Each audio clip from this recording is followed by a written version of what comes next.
firmly on the tripod of the triple helix model. This collaboration has led to the groundbreaking research projects, innovative solutions to industry challenges, and the development of highly skilled workforce. I don't need to convince anyone that IPES is a success story and has become a model for this university and many other universities across Nigeria and Africa. It is a legacy project and a celebration of commitment and excellence. It specifically appreciates our benefactors, the NNPC Total Energy Joint Venture, and our partners, IFP School France, for their unwavering commitment to capacity building and their collaborative efforts in driving this foresight of rural capacity building and development. For the past 21 years, our benefactors and partners have shown tenacity to keep this project alive with sustained quality, delivering top-notch industry-ready graduates. We are indeed grateful for this commitment, steadfastness, and sustainability, and we value our partnership more than words can express.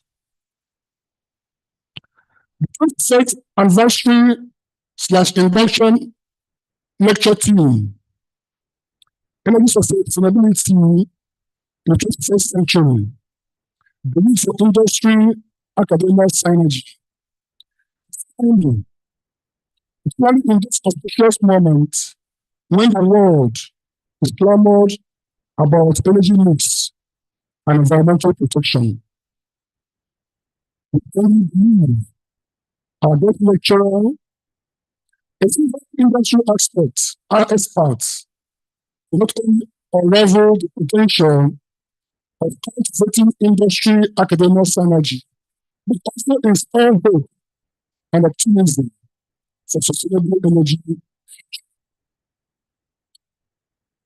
Participants, some may wonder why IPES has remained a success story and why it has continued to receive support from the NNPC Total Energy Joint Venture since its inception. This is because of the solid foundation upon which this institute was established. Many thanks to our noble Vice Chancellor and the Pioneer Director, Professor Joseph A. Ajarinka, for this sustained quality. IPES has produced top-notch graduates that have made University of Port Harcourt and IFP School proud. They are spread all over the world. An advanced field of every diverse field of endeavor. Within energy alone, many have moved to the top rank in managerial positions. We are also widely informed during the first visit of the chairman of the IPES governing board, Dr. Yakubu by one IPES alumnus from Total Energy has already been elected into the Total Energy Alliance Fold, a official class of exceptional breed of staff. Moreover, to also reiterate and emphasize the essence of growth within these 21 years, the management of the institute has found two distinguished alumni, Mr. John Okorafor and Dr. Yekemi Otari, one of the elected fellows of the institute as outstanding ambassadors, the highest award ever given by the institute. Mr. John is currently the Clinical Service Director of Energy. Dr. Yekemi is an entrepreneur, CEO, and the Chancellor of the University of the West of Scotland. Today, we are celebrating and inducting the 21st batch of the Master of Science, MSc graduates, and the first batch of MSc students in joint project development and energy transition. Students have not only successfully completed their rigorous programs, but have also made significant contributions to their respective fields. We are so proud of all of them, and we know, as it has been always, they will remain good ambassadors of the University of Port Harcourt and IFP School. We also have to announce that the Postgraduate Diploma in Petroleum Technology, the PGDT program, is being built and running at full capacity. Having lost one academic year, following promotions in the PIA on its communities. We are indeed grateful the management of IPES, having led by one of our own, Professor S.S. Kisimama, for the tenacity in stating this program. We also want to thank the EDJV and professional mentor, Mr. Obey Imemba, for his role in getting the PGDPT program stream. So we appreciate your efforts. Now to our graduates, we have successfully passed through the crucible after 1 year of intensive and rigorous program in the Institute. We worked very hard and deserve all accolades for successfully completing this intensive 1 year program. Congratulations to you all. Like your predecessors, I encourage you to be ambassadors of the University of Port Harcourt and IFP School France. Let me also, on the same tone, congratulate your parents for seeing you through to this level. Now, on behalf of the Governing Council, the management, staff, and students of our great university, I thank NNPC and Total Energy for their continued support, and our partners, IFP, for ensuring a sustainable quality program. Once again, I welcome you to the 21st IPES Induction / Anniversary Ceremony as I formally declare this event open. Thank you for blessing this occasion, and thank you for your continued support. May Almighty God bless you all. Amen. Another very big round of applause for the Vice Chancellor of the University of Port Harcourt, Professor Winner Abraham George, represented by Deputy Vice Chancellor Expression Professor Clifford of Thank you for your kind words. Thank you. We appreciate it. We've already agreed that we're not going to waste too much time in between. So the next item here is going to be another very, and we're jumping the 1040 item, and let's quickly take the next item. I have the honor to respectfully invite the Director of IPES, Professor S.S. Ikenski Mama, for his special address. Please put your hands together for the Director of IPES. We are on page 28, so I'll just take a little time to read out what is there. It is another privilege to welcome everyone today to the 21st anniversary induction ceremony of the Institute of Petroleum and Energy Studies. This event will mark the graduation and the induction of industry-ready graduates of the first master set of students that are test 1, the MSc program of the Institute that was repositioned, reformed, and fortified with energy and renewable energy concepts for the green energy future that is expected of all.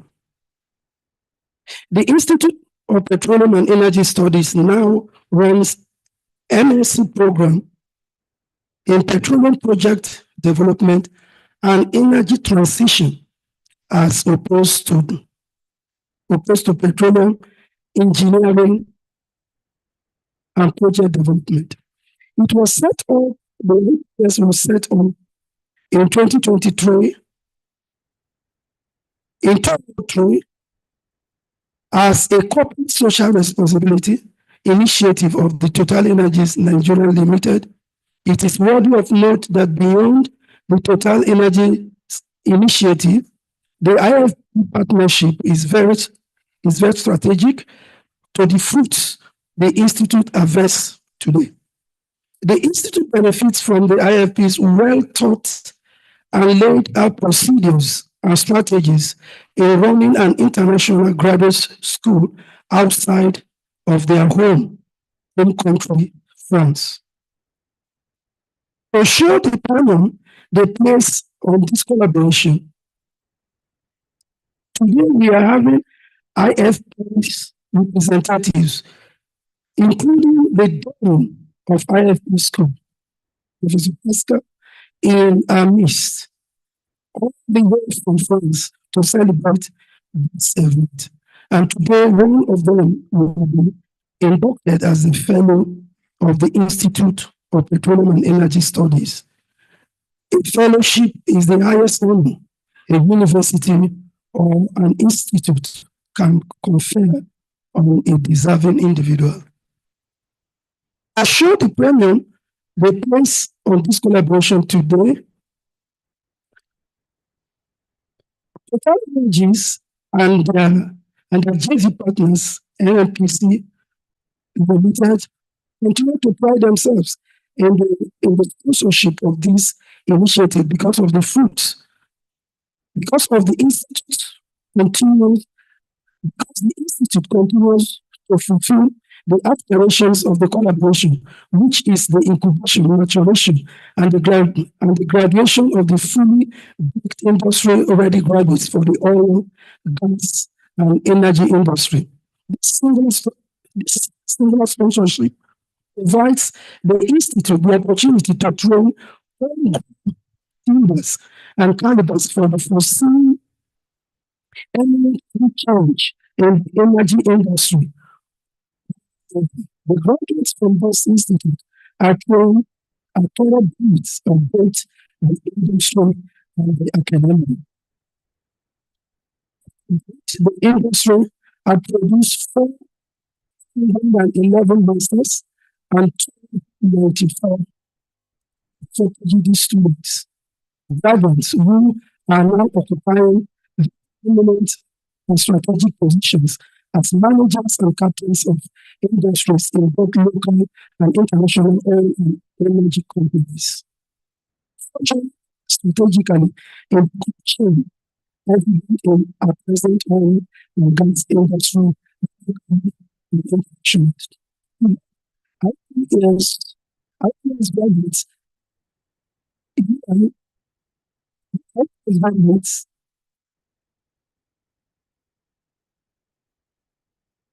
are graduating in a full set of MSc graduates in development and energy transmission to reflect the change in name from IPES to IPES in 2024. This change allows us to and key into the development of energy transition.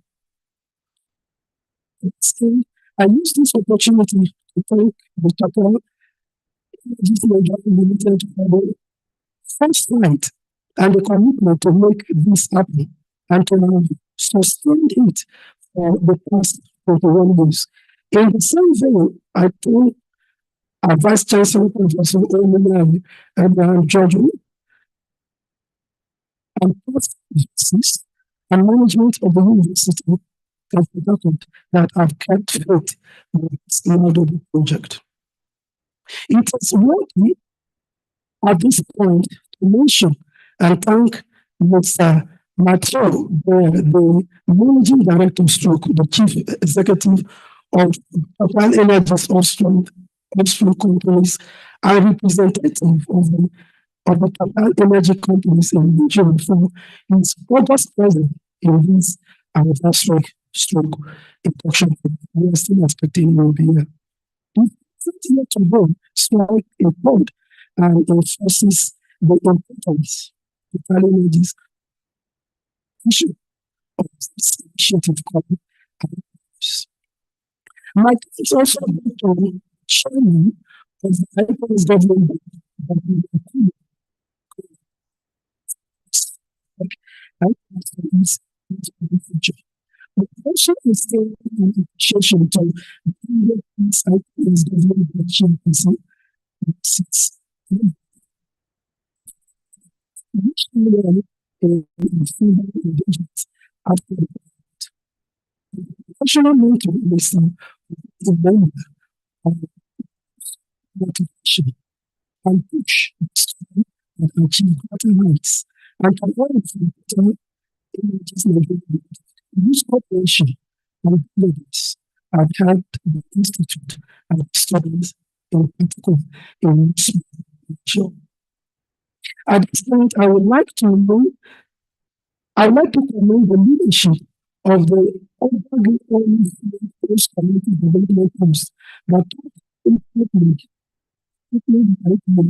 and also initiate the training of some qualified and development members of our communities through the program Induction at the Fund in the MSc and the PhD program of the Institute.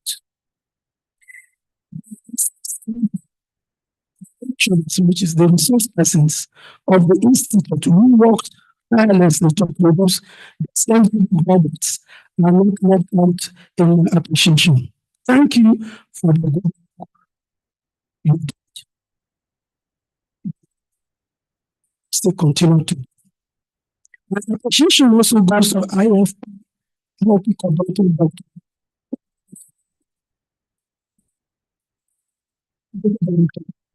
Institute Energy Studies.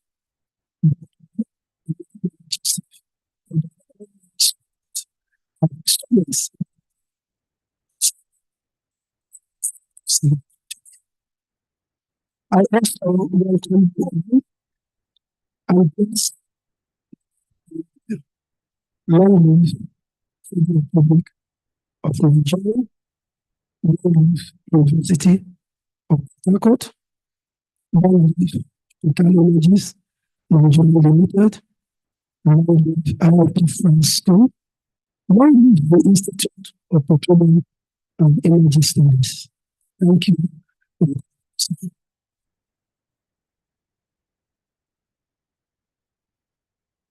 Thank you very much, the director of IPES University of Harcourt, Professor Sunday S. Ikenskima. Thank you for your kind words. We deeply appreciate. While the address was ongoing, we had some personalities who just honored our invitation today. So may I respectfully recognize the presence of the director of our Nuclear Energy Center, University of Harcourt, Professor Gregory Awumi. You're welcome, sir. Let me also respectfully introduce to us the Director for Center for Information and Telecommunication Engineering, Professor Bodilon Omije, in our midst. And let me also recognize the Deputy Director of our Internal Audit here today, who has graced this occasion with his presence, Mr. Omobikiri Bennett. You're welcome, sir. As I get other names, we shall continue to do other introductions. Let me very respectfully, at this point in time, invite the Dean of ISB School France, who is also a member, Board of Trustees, IPES, Professor Pascal Langomary, for his good message. Please give a round of applause for him. Thank you very much. The Vice-Chancellor of University of Port Harcourt, the Group Managing Director of NNPC Limited, the Managing Director and Representative of Total Energy in Nigeria, the Chairperson of the Governing Board at IPES, all Managing Directors of the company present, the Director of IFPS, all members of the high table, all guests of honor, all honorable professors, doctors and lecturers, all the students, ladies and gentlemen. It is a great pleasure for me to be present with you for this very important graduation ceremony. I would like to express my sincere thanks to the University of Port Harcourt for the effort conducted for the organization of this beautiful event. And I would like also thank the participants. Some of them travel a lot to be with us today. And we are very pleased to be involved in this long-term partnership with the University of Port Harcourt. First, thanks to the continuous support of Total Energy Nigeria and also NNPC Limited. And we have the opportunity to contribute, IFP School has the opportunity to contribute to this international recognized master program in petroleum engineering and project development. In IPES, like IFP School, like in IFP School, research, teaching, and also the excellent relationship with the industry are closely linked. Most of the lecturers and researchers have broad industry experience, and they deliver mainly practical and industry-oriented lectures. All this contribute to the success and the influence of our common education program. The success of this master program is particularly illustrated with the high degree of integration of our graduate engineer in the Nigerian energy industry. I am regularly told that a significant number of our graduates are considered by their employers as first class. And some graduates from very first batches of the program already occupy high position in the industry. Our industry is now fully integrated in the ecology transition context, and we recently adjust the program content to be sure that our graduates will continue being first class in the energy domain. Combining, for example, competencies in oil and gas production with know-how in carbon emission reduction and digital methods to ensure sustainability in industrial projects and environmental considerations. I am very satisfied of the good collaboration work we did all together. But now I want to congratulate our graduated students. You have come from many places in Nigeria, of course, but also Lagos, Enugu, Warri, Benin City, and many more places. And you arrived with different engineering backgrounds: mechanical engineer, chemical, material sciences, civil, and petroleum engineering, for example. And you have been working hard since your arrival at IPES. And you achieve excellent results, and you now are starting a very promising career. So to all my congratulations. I wish you success in your professional career and also happiness in your professional life. To conclude, let me tell you again that IFP School is very happy and proud to working in collaboration with the University of Port Harcourt. And let me thanks again Professor Honorary Abraham George Will, the Vice Chancellor of University of Port Harcourt, and Professor Sunday Kensi Kimama, Director of IPES, and all members of IPES Governing Board and all their teams for the wonderful work which has been done so far. So again, congratulations to all our graduates and thanks for your attention. Thank you.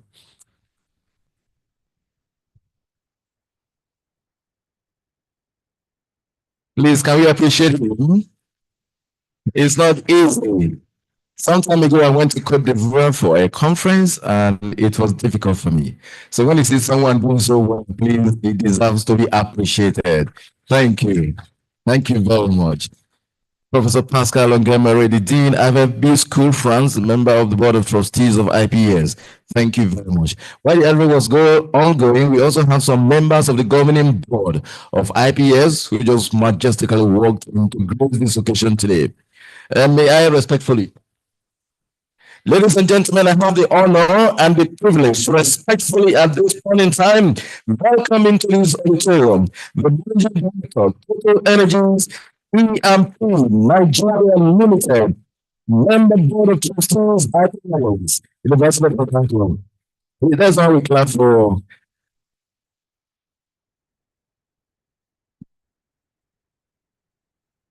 Thank you very much. You're welcome, sir. We allow him to just rest a little and then he will come on stage. But meanwhile, let me inform us that the Dean of Engineering, Professor Yu, hello, who is also a member of the governing body, is here in our midst. The only man on the red cap in our midst today is also a member of the governing board of IPES.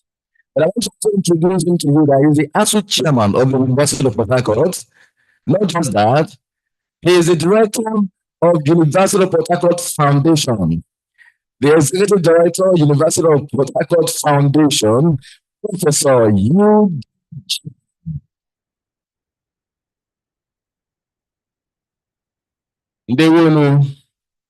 Thank you very much. And let me introduce the first professor of midwifery in the whole of Nigeria in our midst today, Professor Faith Diogo. Is there?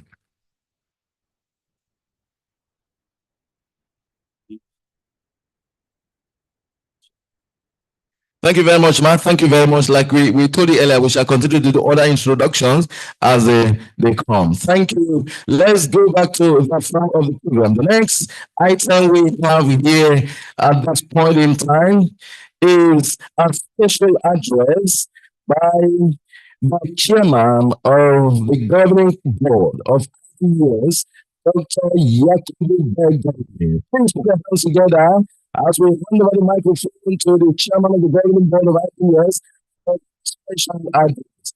Please all declare for chairman.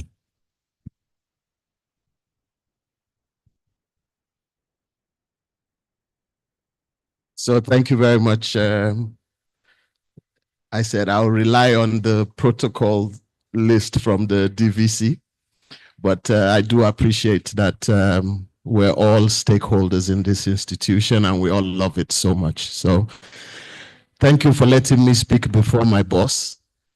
It's very hard to speak after your boss anyway. So, but I welcome you all to this induction ceremony of our great Institute of Petroleum and Energy Studies of the University of Port Harcourt, Rivers State. Since the establishment of this institute 2 decades ago, with a little, as we said, Nigeria, Jara is a bit more than 2 decades now. We've witnessed how it has significantly contributed to the economic and educational development and growth of our oil and gas sector and our country. We choose our students through a very highly competitive scheme. They are selected purely on merit and on their potential for value addition to our society. So to the students, congratulations today. You've earned it. Congratulations. I would like to commend the efforts and sacrifices made by dedicated teachers, both at the University of Port Harcourt, our institute, and the RFP school, to ensure that you in the program are exposed to quality training, knowledge acquisition at every point through the training. The presence of experienced industry experts who contribute to teaching and mentoring students has added even more quality to the learning outcomes. This has already laid the foundation for the success and journey of the Institute's graduates in various areas in our industry. For us at the Government Council, we continue to initiate ideas that improve learning with the goal of contributing to the growth of the industry and, of course, to our communities. So I wish to congratulate all our past graduates, the ones coming in future, but most especially, once again, the graduates today. I have no doubt that you will succeed. The knowledge you have garnered here will benefit all of humanity. All the best, everyone. Thank you very much. Please, another big round of applause for the chairman of the governing board of IPES, Yakubu Begui. Thank you very much, sir, for your very, very wonderful words. Dr. Joseph, please. Thank you very much. Let's quickly go to the flow of the program. We also have very important item to effect now. And I have the honor, please, Dr. Joseph, please, one word. I honor at this point in time to inform us that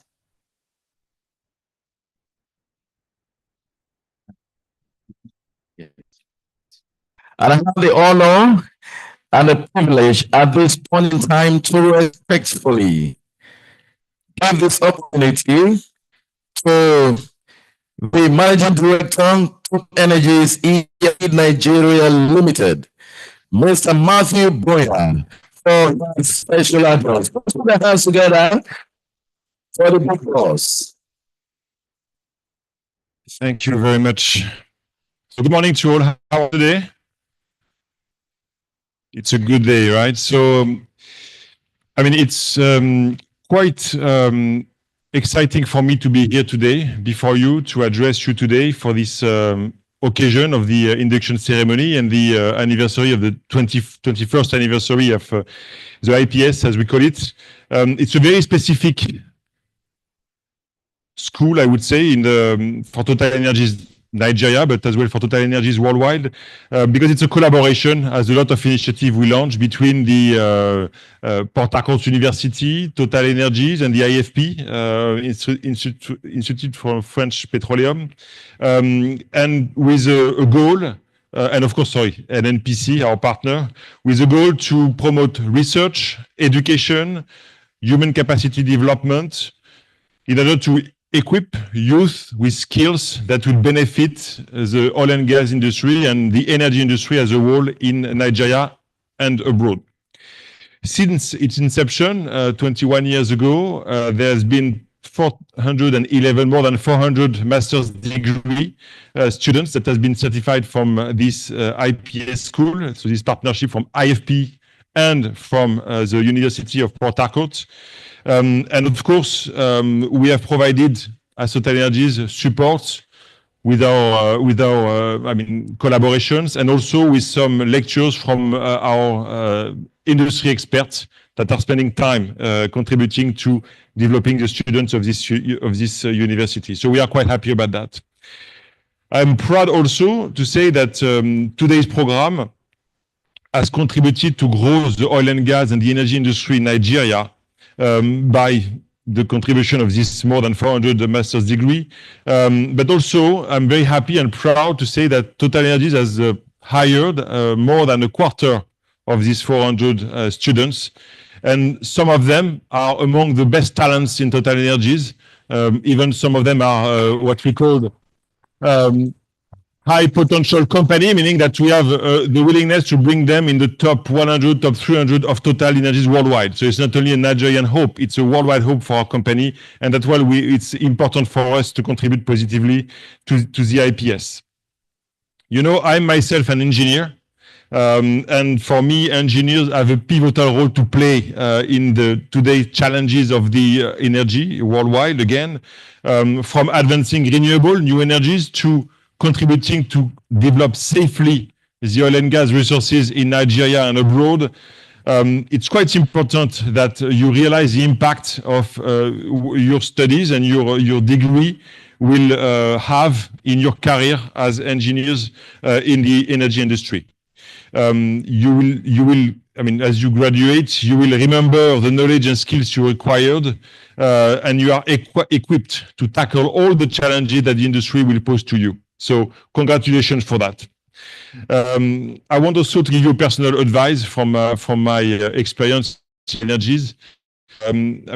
advice to the new graduate. Where are you? You are there? The new graduates? You are there. So I have two advice for you. The first one, which is for me the most important, not only in your professional life, but in your personal life also, is to be generous. Generosity in life is probably the largest impact you will create to your colleagues, to your community, in your personal life, and in your work, to your boss and to your colleagues and even to your teams. So when you have a role to play, don't confine yourself to the role. Try to be generous, go abroad, always go the extra mile, it will pay. So that's my first advice. The second advice I have for you is, you have in your teams, in your organization, a lot of people very smart as smart as you, but that will talk a lot about problems. You have an issue to tackle. They will talk a lot about the problem, where it comes from, why you have this problem, and so on. What makes the difference between you and the others is your capacity to nail the problem, not only to talk about it, but to clear it. And as engineers, you are equipped mentally and with this training to take the problems, to address it and to nail it. So nail the problems, don't talk only about them. And I can tell you that this will be remarked everywhere in the organization. You will nail 1, 2, 3, and then this guy, this girl, this woman can change the way we are performing in our company, and I will bring them up. So that's my two advice. Be generous and nail your problems. That will change your life, personally and professionally. So as Total Energies, we are committed to leading the energy transition and to achieve carbon neutrality by 2050 together with society, which means in the country, in the region where the leaders want to do so. And this goal is not just about reducing emissions. It's also about reimagining how we produce, consume, and think about energy. In Nigeria, we announced quite recently that we have achieved zero routing flaring in the country. We are the first company to do so. I think we can applaud that as well. It's a commitment to the environment, but also a commitment to the country, because when we don't flare the gas, we actually re-inject it in the system, and then we create value to the local communities and to the country, because we valorize this gas. We also target to reduce methane to next to zero by the end of the decade, and we support also our partner NNPC and LNG in doing so with some very high-level technology that we deploy in Nigeria on our assets. So that's quite good, and I'm very proud of that. And we also equip our facilities with renewable power in order to reduce the emissions from our facilities. So you see, it's not only producing oil and gas, it's also producing better oil and gas, and I think we are the leader in that. So as graduates of the IPES, you have a unique opportunity to contribute to this vision. Your innovation ideas and solutions will be crucial in driving sustainable progress in the energy industry, again in Nigeria and abroad. So I hope, and I have a lot of hope from you on that front. We are proud to support the IPES as Total Energies. And this is through the various initiatives, scholarships, research grants, and industry collaborations. We believe in investing in your potential and providing you with the resources and opportunities to excel. Take full advantage of these opportunities, they are yours, and expand your horizon and make meaningful contributions in the field of engineering, in the field of energy, which is so important in Nigeria, of course, and abroad. So to close, I encourage you to embrace the challenges and opportunities that lie ahead of you with determination, enthusiasm, generosity, and problem-solving mindset. The journey you have in front of you is about, and you are about to embark, this journey will be demanding, but it will be also incredibly rewarding. That's why it's important to really embrace it as much as possible. Remember, you are not alone on this path. The IPES, the University of Port Harcourt, the IFP, and Total Energies community are there to support you all the step of the way. Congratulations to the new graduates today. I think we can applaud them today. And congratulations also to the new fellows that will be announced very soon in the program. Yes, we can applaud them. So together, let's continue to strive for excellence and shape a brighter and more sustainable future for our country and for the energy industry. Thank you. Another big round of applause for Mr. Matthew Boyer, Managing Director of Total Energies EM Nigeria Limited and member Board of of University of Port Harcourt. Thank you very much. Thank you very much, sir. And I'm glad that we all heard him, and I'm glad that the students will make use of that very wonderful advice. Thank you. And we will quickly take the next item in our hands today.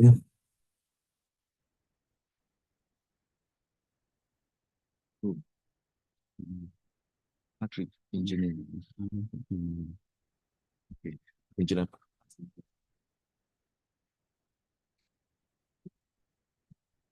We will sincerely apologize for that short break. We want to refer the next item, which is addressed by our professional mentor, 2023-2024, Engineer Obi Imembe. And of course, is ably represented by Patrick Sumari. Please put our hands together as we invite Patrick Sumari to step forward and give us the address of the 2023-24 professional mentor. Thank you.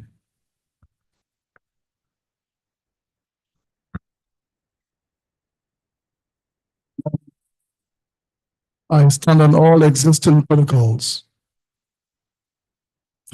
So I'm going to be making the remarks of the IPES mentor and executive director, JV Asset, Mr. Obi Imembe. I'm delighted to be a part of this event today. As an industry expert and mentor to participants of this great program, I am happy to see the progress of many of the graduates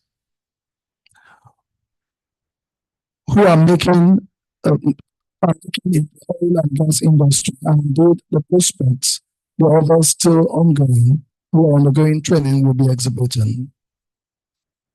It has been an honor to apply the hard work, dedication, and sacrifices made to serve in this capacity in recent times.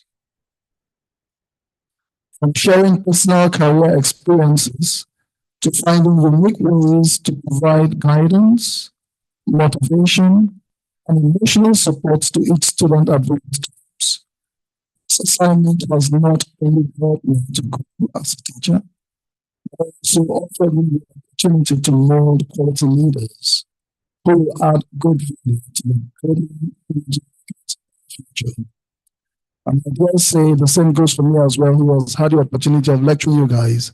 I've been honored and I've also been developed. As a mentor, I have learned to equip myself with the ability to listen open-mindedly and provide feedback in a non-judgmental manner. Realizing that each candidate has their own unique needs and peculiar areas of concern, I have had to create a support schedule to interact with mentees on an individual and group basis, sometimes during this lunch and network sessions with seasoned industry experts who serve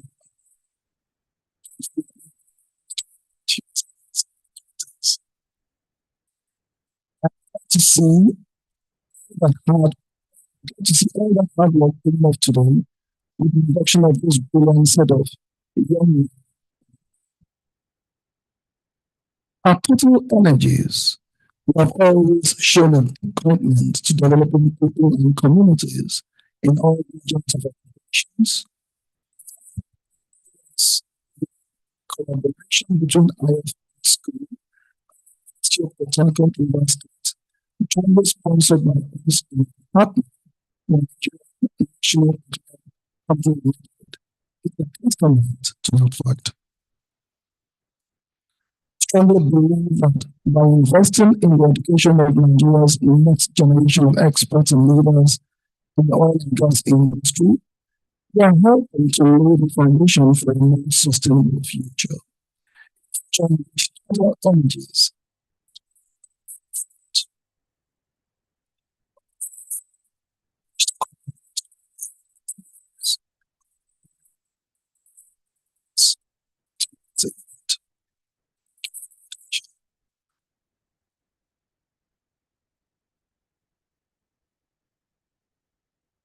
Thank you very much, sir, for your wonderful address. We deeply appreciate.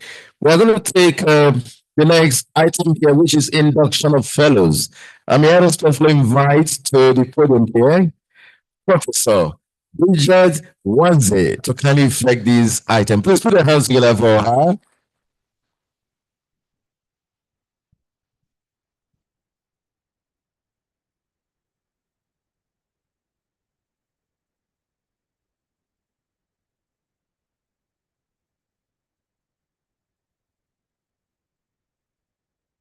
Mr. Vice Chancellor, sir, permit me to present the citation of Dr. Yakubu Belgore.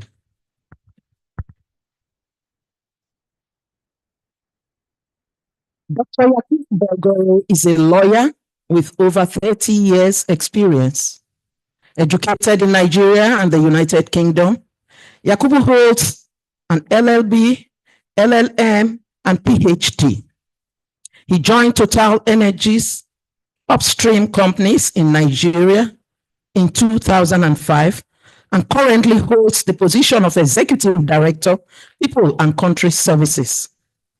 In his current role, he leads several key functions, including legal services, people and talent management, medical services, corporate social responsibility, and country services. This involves ensuring a healthy, competent, and engaged workforce, providing strategies, legal counsel, and managing corporate reputation and stakeholder relations across Nigeria. Prior to his appointment as Executive Director, he was the Executive General Manager, Legal Services, and General Counsel and Company Secretary, as well as Vice President, Legal for Total Energies South Africa affiliates in Nigeria. He previously oversaw the team responsible for scouting for new upstream oil and gas ventures in Nigeria for the companies. Very distinguished ladies and gentlemen, to be decorated as Fellow of Institute of Petroleum Studies and Energy is Dr. Yakubu Belgore, and I'd like to call quickly for this fellowship to be presented by the Dean, IFP France, Professor Pascal. A round of applause for him, please.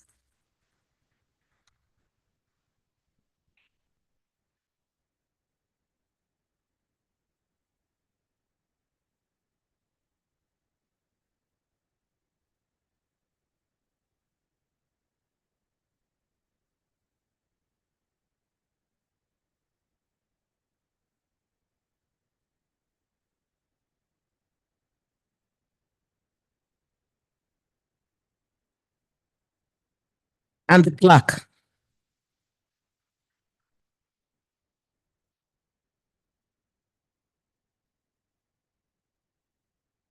Congratulations, sir. Okay. Thank you.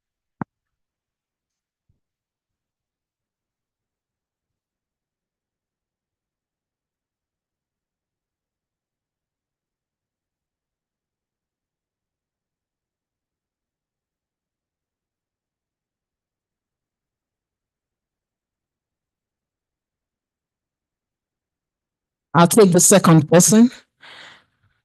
Citation on Professor Tilford Oforum. Please, we want you to come out properly. A round of applause for him, please.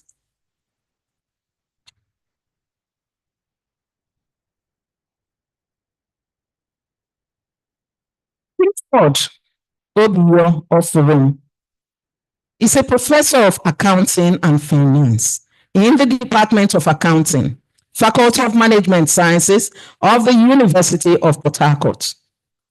He is the Deputy Vice Chancellor Administration at the University of Port Harcourt.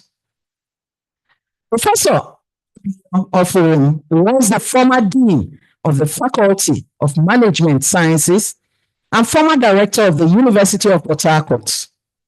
He is a distinguished figure in the academic and professional community.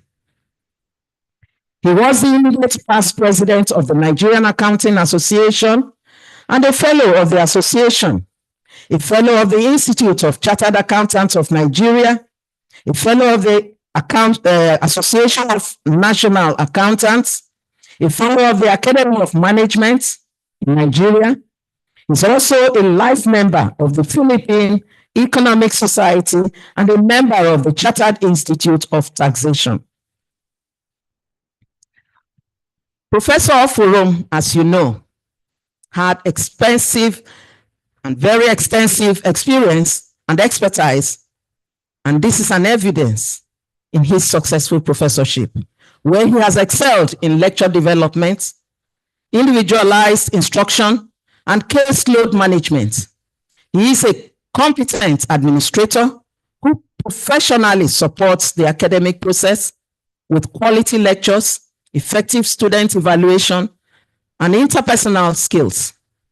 His core research areas are management accounting, finance reporting, and entrepreneurial finance altogether. While his core skills include team leadership, collaboration, strategic planning, and business plan development. He is the managing partner of Eddie Allen Consultancy and Training and Eddie Allen Nigerian Limited arm. He is married to another professional in the name of Dr. Mrs. Ifeoma Oforom of the University of Port Harcourt. Congratulations, sir. I'd quickly like to call Professor J.A. Ajayinka, the 7th Vice Chancellor, to please decorate our dear Deputy Vice Chancellor.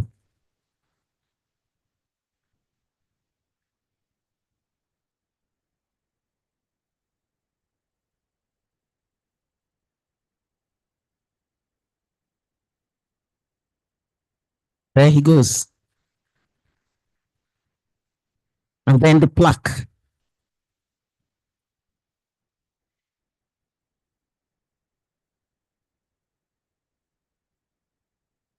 Congratulations, sir. I'd like to take the third person, and this is a citation on Mr. Remy Michel.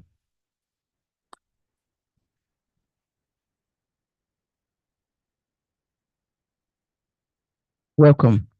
Remy Michel received a degree in geology from the École Nationale Supérieure de Géologie in Nancy and in geophysics from IFP School. He spent more than 25 years with the SIP Friend Lab, starting as software developer.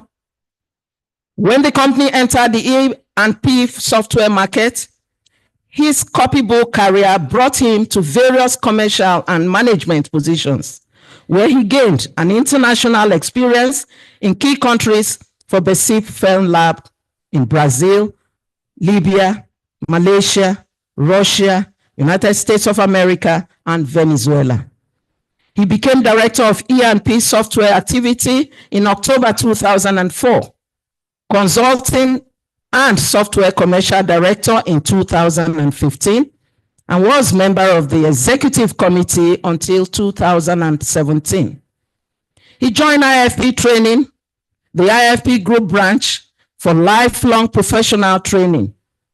In 2017, as director E&P since July 2019, he has been appointed as director of operations and chairman of the executive board.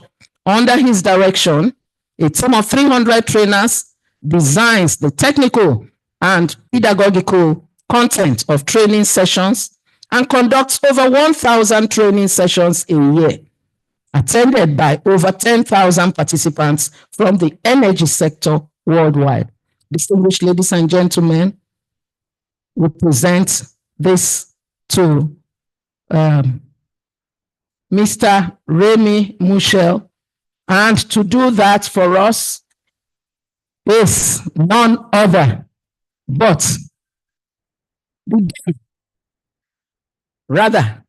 Professor Mike Onyekonu.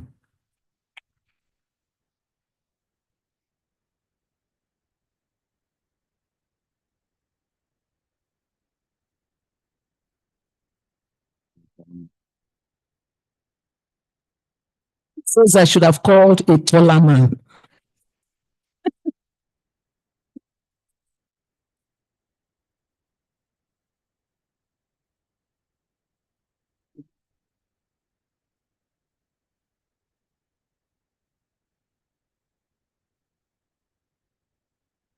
Yeah, you can see.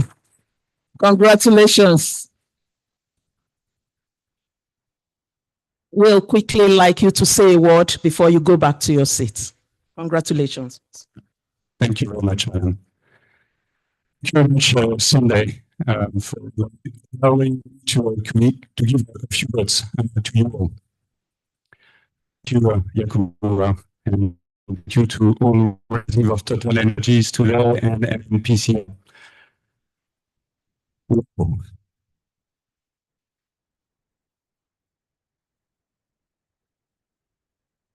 I'm proud of this distinction. I'm French. In a way, I feel a Nigerian.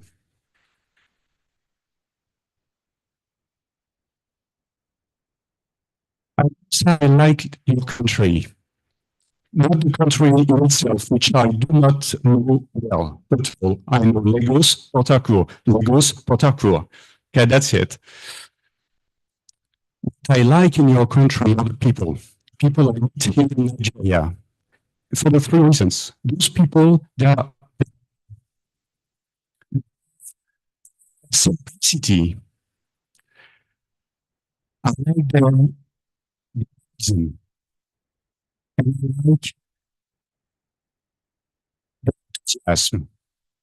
Please keep all of this. And now I have a few words, especially for the followers of the day, the one who finished the session. I'd like to share with you four keywords. Number one is be proud. Be proud of your country. Be proud of IPES. Be proud of IFP school as well. Be proud of your future employers. Be proud of your family who have been accompanying you up to today. For sure, be proud, but don't be arrogant. Take care. So first keyword, be proud. Second one is be patient. Be patient in your professional life because your country has invested in you and we need your technical skills. Do not change every 2 years from one company to another one for a small rise in salary. Need less, believe me. For shortly, technical skills to that's very important. Is patient. More than first keywords and honest.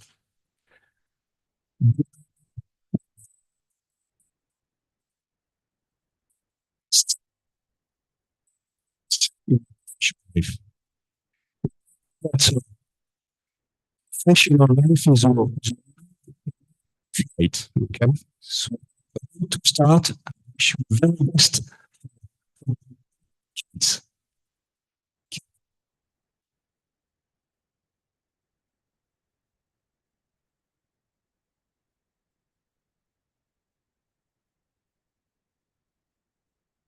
Nice citation is that of Mr. John Okorafor.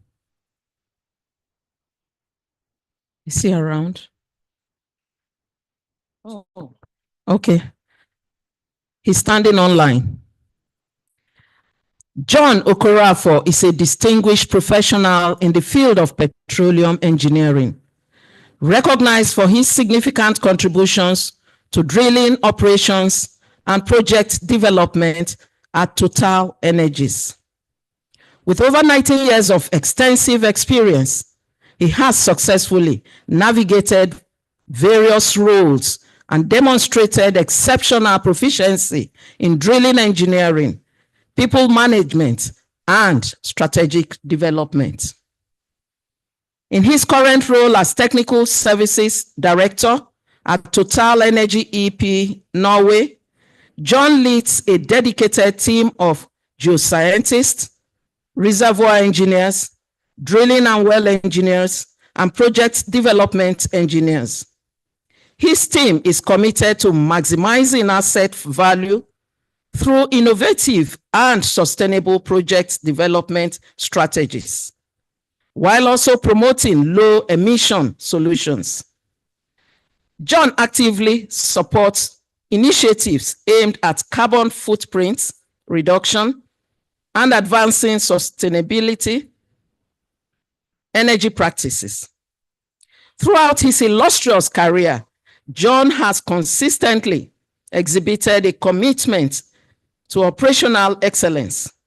He played a pivotal role in the record-breaking Egina deepwater development, where his team completed a deepwater well in under 21 days.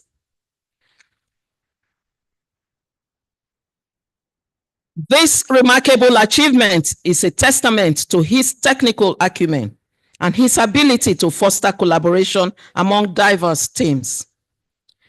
His efforts has established new benchmarks in drilling performances within Total Energies, thereby enhancing confidence among partners and stakeholders.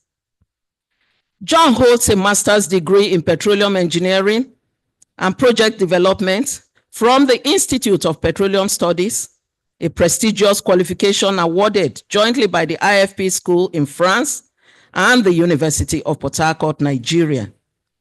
This academic background combines with practical expertise has equipped him with a comprehensive understanding in the industry. Outside of his professional endeavors, John enjoys reading, traveling, and occasionally playing football. He is married to Dr. Rita Okorafor, who is also a graduate of the Institute of Petroleum Studies. And together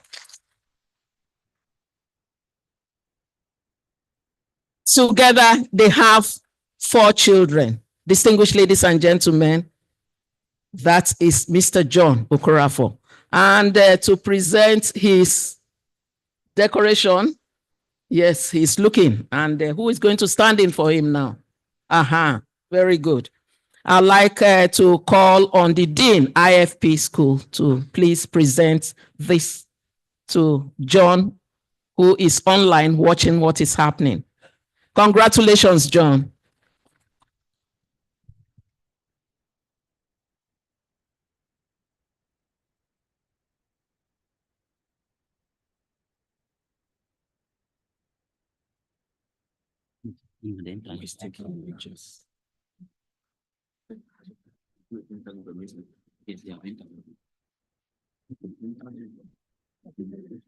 Thank you very much. To spice up this very wonderful induction ceremony, we have specially invited someone who is so good.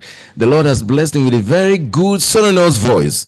I want to take an interlude of music, and invite Precious the tenor to kindly step forward and give us a very beautiful song to spice up this wonderful induction of fellows today.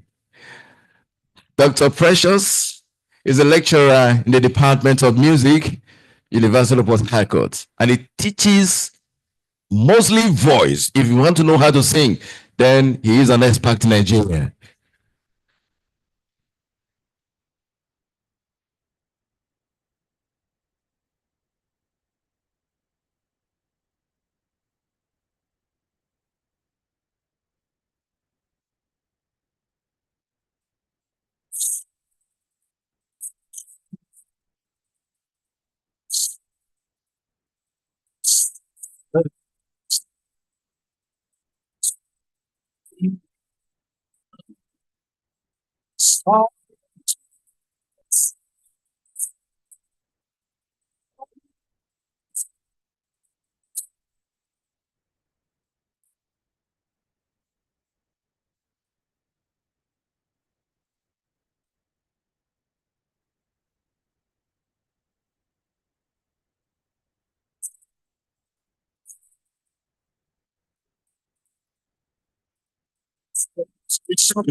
And you are seen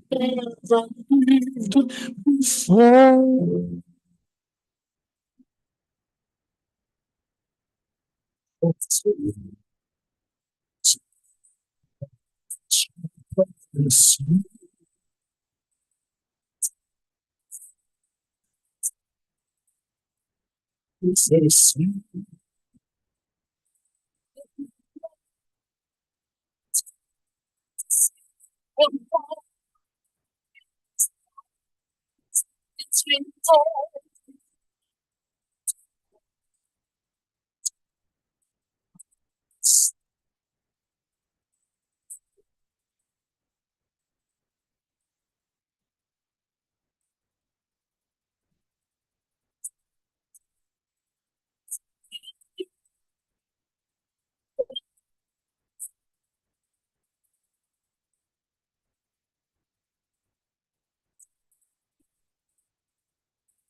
Only the time.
Oh,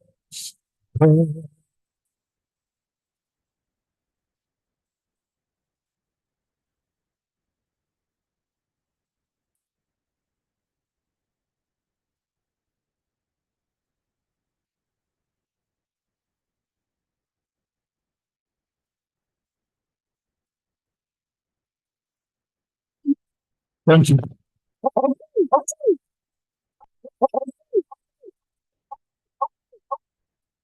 want to say that I've been inspired. Is a lecture, especially in voice. People have been coming to Uniport to lobby, but each time they will come, we increase his salary so that they will not take me away from us. So thank you so much. If you want to learn how to sing, voice sing, come over here. One of the best in Nigeria. Please, another big round of applause for me. Over now to Professor Wednesday for the continuation of the program.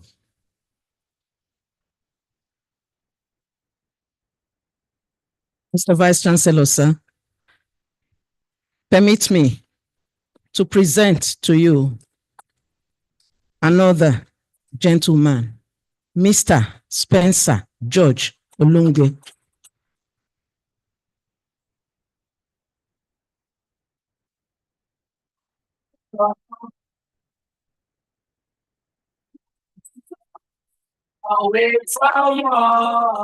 Engineer Spencer George Olungwe was born in Port Harcourt and hails from Okrika in Rivers State. He had his primary education at Pabot Model Primary School, OGRA, Port Harcourt, and secondary education at Gideon Comprehensive High School, Okota, Isolo, Lagos.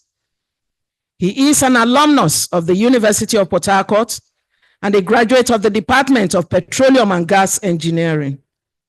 He started his industry career while in the university with Cariella Oil and Gas Limited, an indigenous oil and gas servicing firm located in Port Harcourt, as the operations and logistics manager.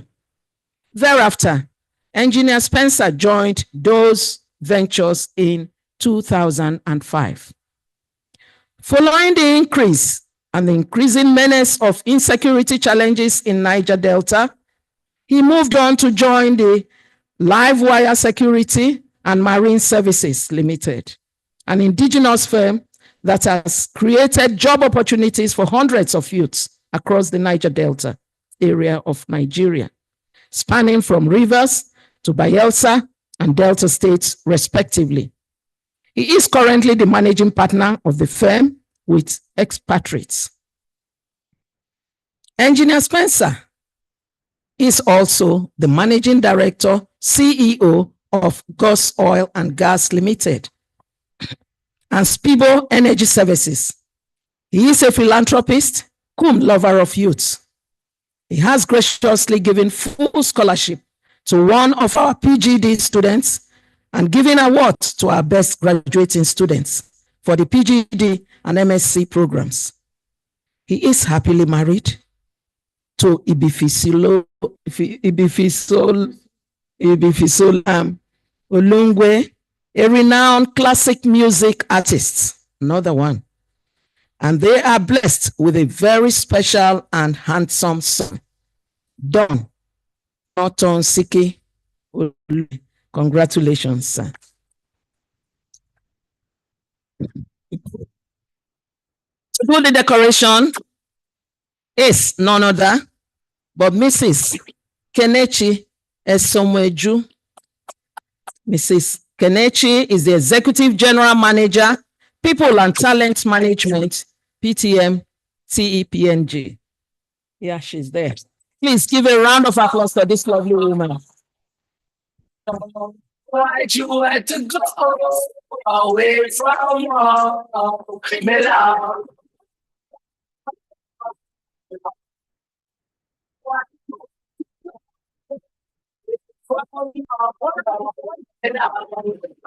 Say the first time we look in your eyes, me tell you what I like me. When you have good times on the evening, me and you congratulations, sir. A round of applause for him. So sweet. Thank you so much. I'm feeling kind of broke as we hear say feel like I'm drowning in the ocean. Can I take the take me away?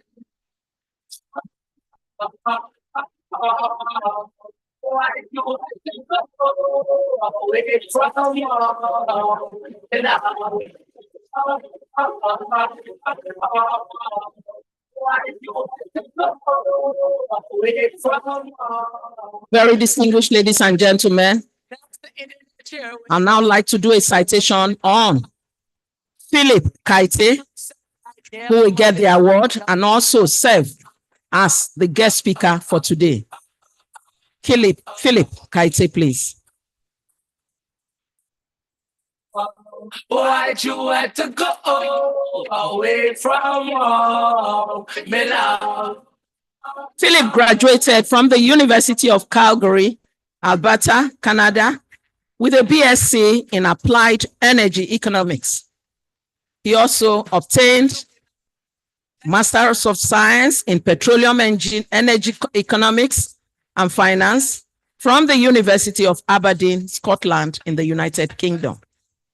He is a certified ISO 2015 lead auditor for quality management system. He has worked as an internal auditor at Loblaws Incorporation, Canada. He also worked briefly at NMAX, Canada. His dissertation, his project was done for Penspen Pipeline Group in Aberdeen, Scotland. Before joining OilQuest, he worked with Mobile Production, Nigerian Limited, Unlimited, in the procurement department. He is a member of the Economic Society of Calgary, Nigerian Society of Economics, Society of Petroleum Engineers, and so many others. Due to his vast knowledge in management, leadership, and organization development, he was appointed the Managing Director of OilQuest International Limited in January 2017. Very distinguished ladies and gentlemen, join me in saying congratulations to this man, and would like to invite the Deputy Vice Chancellor Academic, Professor Owete, to please decorate this man for us. Congratulations.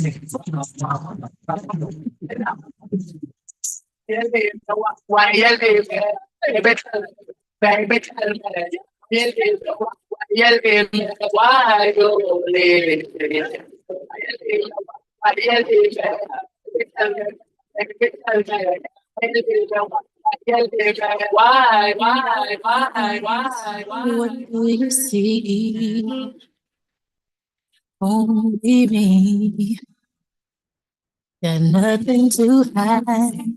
Seeking your find. Someone is happening so fast.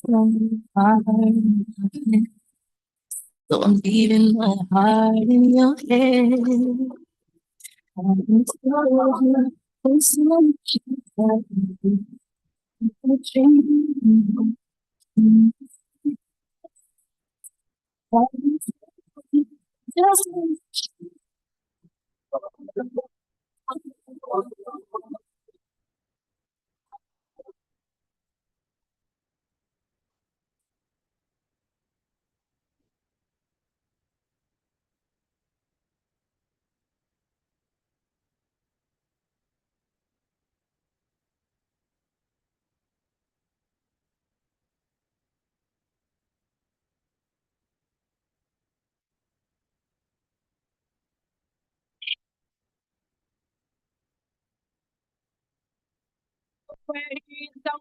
Let's invite Professor once again to effect this particular item.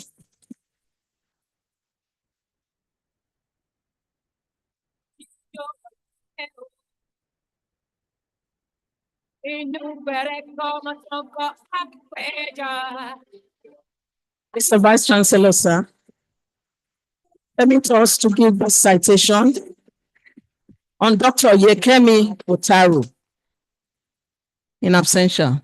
Who is representing her, please?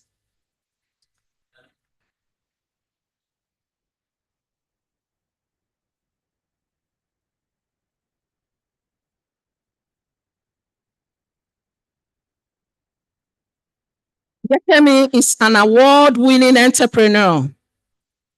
He's a university chancellor, an interim CEO at Somebody Cares Nigeria, a local charity based in Aberdeen, Scotland. She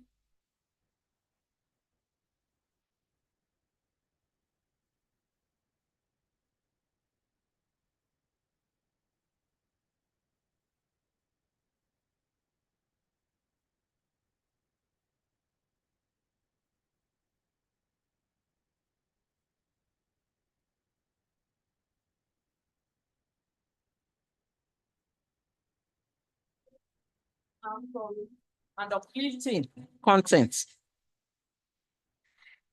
In September 2021, Kemi was appointed Chancellor at the University of the West of Scotland. She was awarded an honorary doctorate by the same university for her contributions and commitment to higher education and learning in June 2022. Most recently, she won Social Entrepreneur of the Year at the 4th Scottish Women Award and Service Industries, Entrepreneur of the Year at the Great British Entrepreneur Award in 2023. Distinguished ladies and gentlemen, we would like to call on the MD of Total, Mr. Matthew Boyer, to please present this award to Kemi.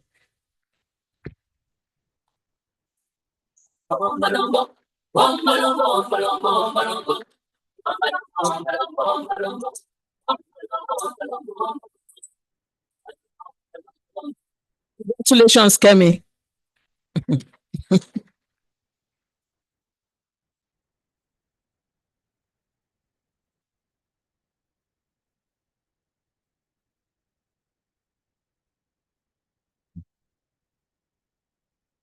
Thank you very much. Thank you, everyone. Please, a big round of applause to bring this section to an end.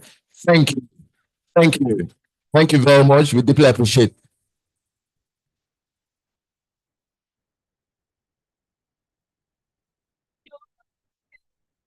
Please, a very distinguished guest. This is a very special appeal. We may not be able to get this moment after now. So all the awardees, all the fellows that have been recently decorated, we respectfully invite you to stand here for a group photograph. Then after that, we shall go for the cutting of the cake to celebrate today.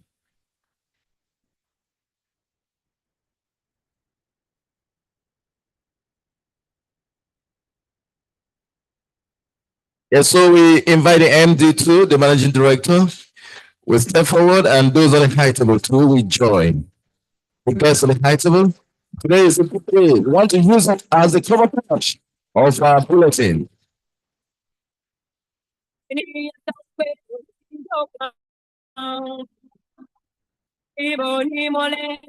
give the center to the Managing Director, will be at the center.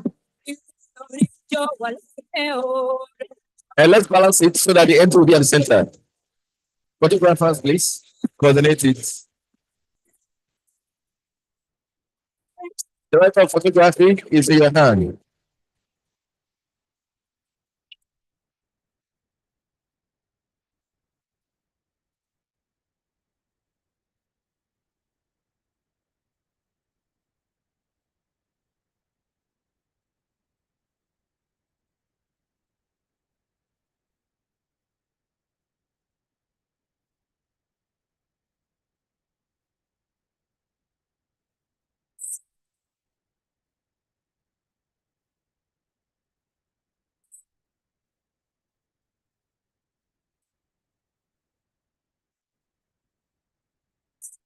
Thank you. The official photographer has given us a signal that is over. Thank you. It's time for the cutting of the cake. So we are respectfully invite the Managing Director to kindly step forward towards the cake. Other members of the high table, because it's time to celebrate 21 years of existence and for the induction proper. Rings, bling, money making machines, everything. I've been in the game for 10 years, making rap tunes. This is Honey Fool's parents last I was 95, and they tried me to one guy come and shine. Got me like I'm Bob Liberace. It's all good, like from Diego to the Bay. Your city is the farm, and your city making play. Finger up the feel the same way. Straight with it, next never got up on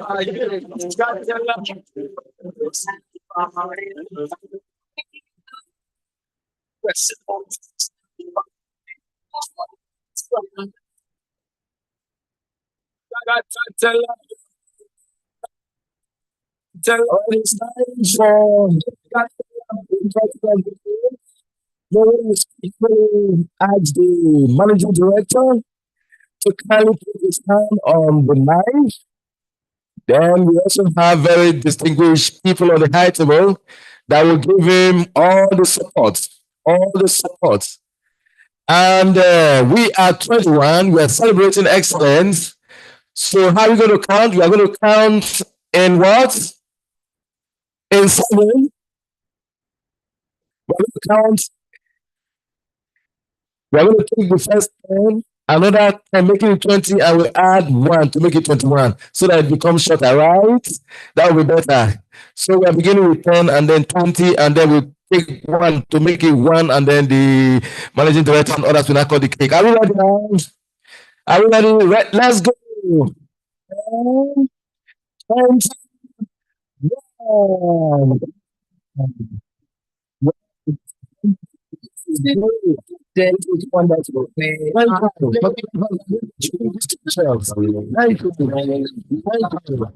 So, the managing director, from Vice Chancellor of the University, Professor Chisholm Ajinka, before the managing director meets. So, let me Professor Ajinka.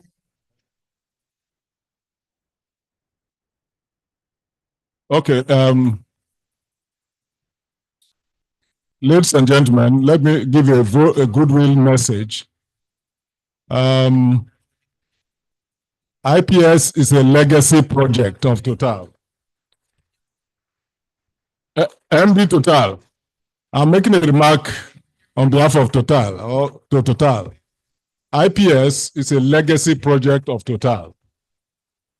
Not only the University of Port Harcourt, but the entire Nigerian university system is grateful to Total, IFP School, and the University of Port Harcourt for establishing IPES. Next year, the University of Port Harcourt will be celebrating 50 years of existence.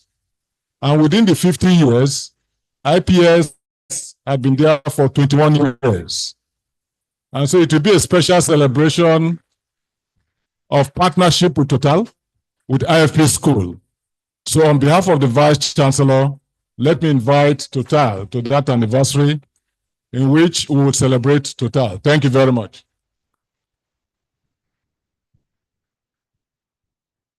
Everyone welcomes to the 7th Vice Chancellor of the University, Professor Joseph Ajinka, for his good remarks.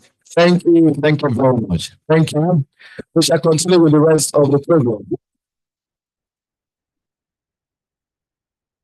Let me, at this point, invite Mr. Philip Kaite, Managing Director, Chief Executive Officer of IPES International Limited.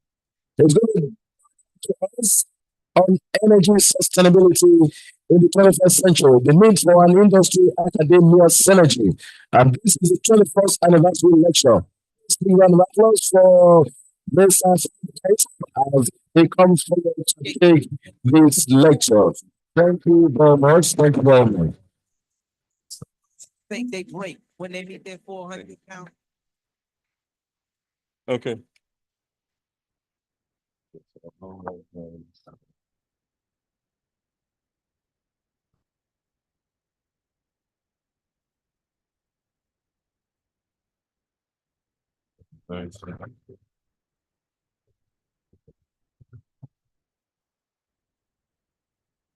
Okay. Well, good morning, everyone. Good morning, everyone. Everybody don't tire. Okay, I know it's the day of a lot of speech, and I'm here to give another one. My name is Philip Kaite, as you know. I'm the MD for OilQuest International Limited. It's a pleasure to be here in your midst today, and it's an honor to be decorated in this. I don't think I deserve it, but nonetheless, I really do appreciate it.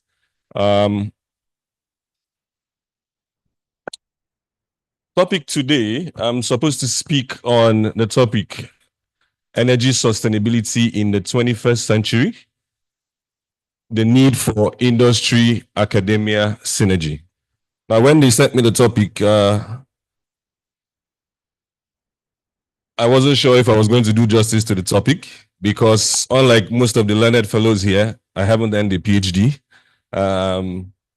but I'm inspired today seeing all their works and everything. So it will not be a boring lecture, I assure you. It will not be the traditional me speaking. It's going to be interactive. I'd like to ask questions and I'd like us to discuss. So it's not really a lecture, it's a discussion, because who am I to teach people that already know everything on the slide, right? So permit me to come down from this high podium. So everyone talks about energy sustainability. We've said this and said this and said this. But just for the purpose of establishing why the need for the synergy between industry and academia, we'll just go back through the whole boring things. So I'll just start with the overview of the lecture so that you know what you're about to expect. I will talk about what energy is, the sources of energy, the importance of energy, what the concept of sustainability is, what is energy sustainability, why the need for synergy between academia and industry, what's the current state today? Is the synergy truly working? If no, why is it not working? And then we will, profile solutions together as to how to make this work. So like I said, it's going to be a little interactive. So I will face the guys graduating. So I guess the first question is, what is energy? Can someone tell me what is energy? The guy is smiling. What is energy? I think we have another mic. Please just tell me. Ability to do work. Beautiful. Ability to do work. Any other definition for what energy is? The lady, you want to answer? What's your definition?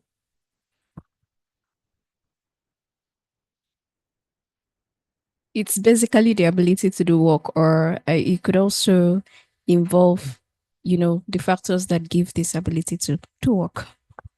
Good answer. Round of applause, please, for her and everyone. Exercise the hands now. People have been sitting down too long now. Okay. So scientists will define energy as the ability to do work, just like they've said. Modern civilization, this is the EIA definition for it, by the way. Modern civilization is possible because people have learned how to change energy from one form to another and then use it to do work.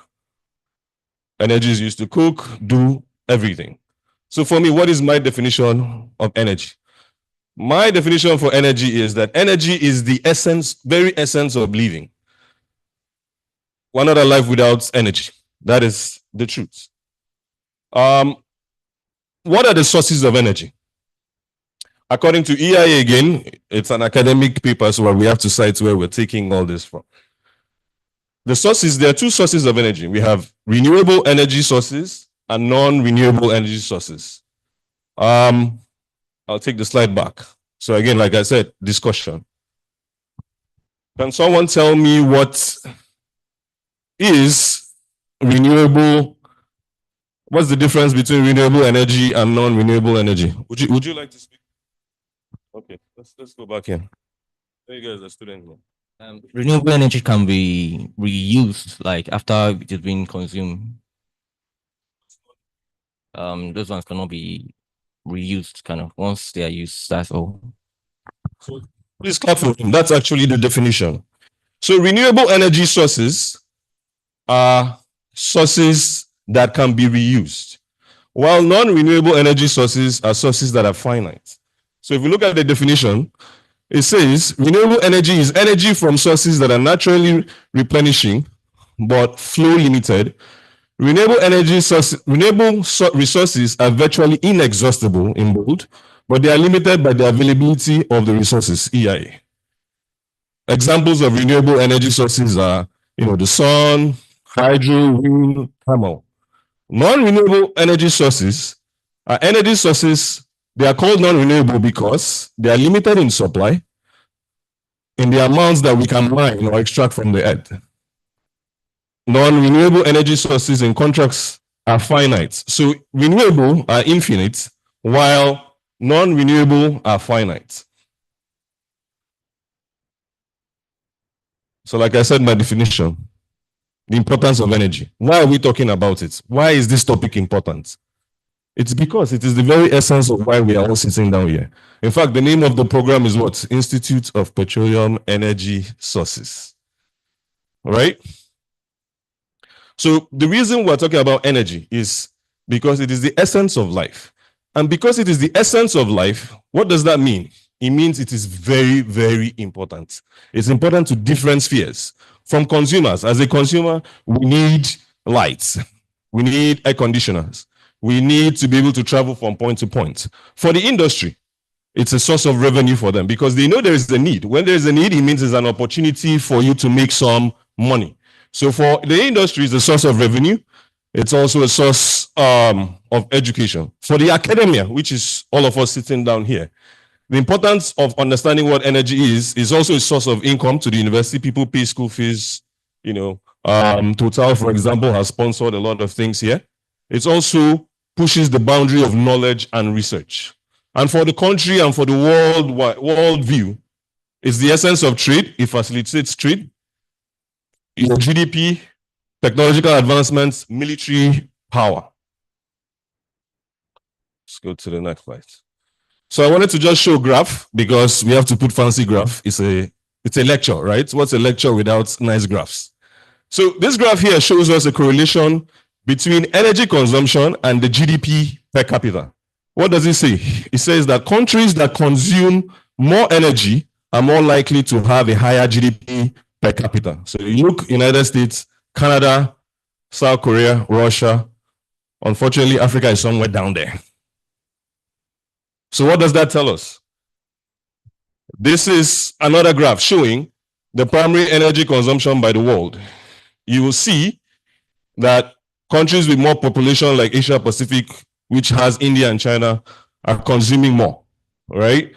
Versus North America. Now, bear in mind, per capita GDP, the graph before is the consumption of energy relative to the population size. So if you consume 10,000 and you have 5,000, if you do the correlation, you find that it's small. Now, what are we currently consuming? This is a graph showing what constitutes the energy mix that we are currently consuming in the world. You will find out that majority of it is actually non-renewable, which is oil, gas, coal, and then the other section shows, renewable sources. But what you can see is that over time, as population increases, also our consumption levels have increased. And contrary to what the world is making us believe, this graph is showing us that while there's a lot of noise about non-renewable sources, we're actually still consuming a whole lot more of non-renewable sources.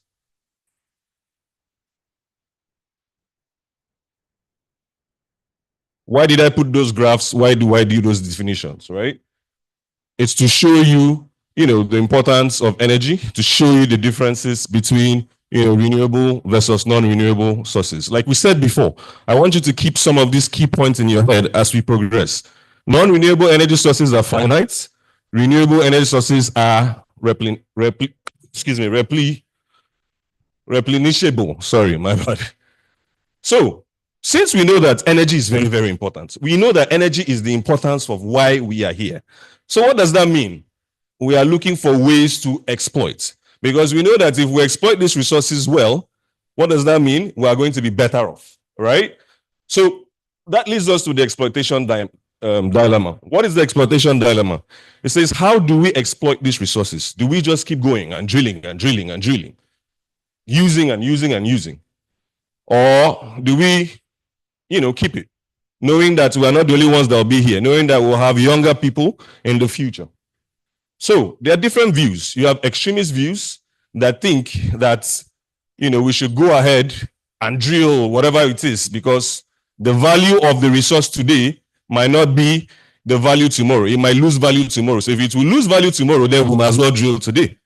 Some people sit down and say that if we keep drilling at this rate, there will be nothing left. That is what the extremist view says. Now, I put in the Malthusian population theory. My bad, I'm an economist by background. So, I'll put it in economics consent. Now, what did Malthus think? He felt at the time that population was going to grow exponentially compared to the finance resources that we have, the limited resources. So if we kept producing like this and population was not, growth wasn't curbed, what will happen? We will run out of resources. And what happens is that available resources become smaller. And when that becomes smaller, what happens? It becomes more important and the prices will go up. Unfortunately, that's not what actually happened. Malthus didn't consider technological advancements. He didn't consider that we were going to discover more resources. He felt everything was finite. Now, this also leads us to the Eric Simon bet in 1980. Now, Eric is a Malthusian economist. So he felt that resources were finite, and because of that, if we kept exploiting at the way that we were exploiting, the prices were going to go up. We choose 5 commodities. Meanwhile, Simon, on the other hand, said, no, you have to take into consideration technological advancements and other things. So they made a bet that in 10 years' time, the prices, Eric said, the prices of commodities will go extremely high. Simon said, no, it will come down low. Who won the bet? Simon did. However, in the greater picture of it, Simon didn't really win that bet. Now, the essence of what I'm trying to say is that as human beings, because we know that this resource is very, very important to our survival, so we are concerned about how do we exploit. We are concerned about how much is left for us. Are we going to die someday if we run out of energy? Will we still be here? And that leads us to different principles that I wouldn't dwell on today that talks about all those things. Now, knowing this dilemma of the importance of energy and the finite nature of energy, people started to think about how do we exploit these resources in a mature manner, which led to the concept of sustainability. Now, what is sustainability? I just get one more person to answer. A guy with a nice tie. Sustainable. Okay. For something to be sustainable is something that can withstand time, like 20 years, 30 years, 50 years. So we say sustainable. But if it's just for the meantime, 2-3 years, then it's not sustainable. That's the other lady. Why do you think we are talking about sustainability? Why is it important? It's important to ensure that it lasts long, like it doesn't deteriorate over time. So essentially, you don't want to die, right? So sustainability, according to United Nations World Commission, this is the generally accepted terminology. It says meeting the needs of the present without compromising the ability of the future generations to meet their own need. UCLA Sustainability Committee came up with this definition: the integration of environmental health, social equity, and economic vitality in order to create thriving, healthy, diverse, and resilient communities for this generation and generations to come. The practice of sustainability recognizes how these issues are interconnected and requires a systematic approach and an acknowledgement of complexity. In summary, the idea is we want to meet the needs of ourselves as well as that of our kids.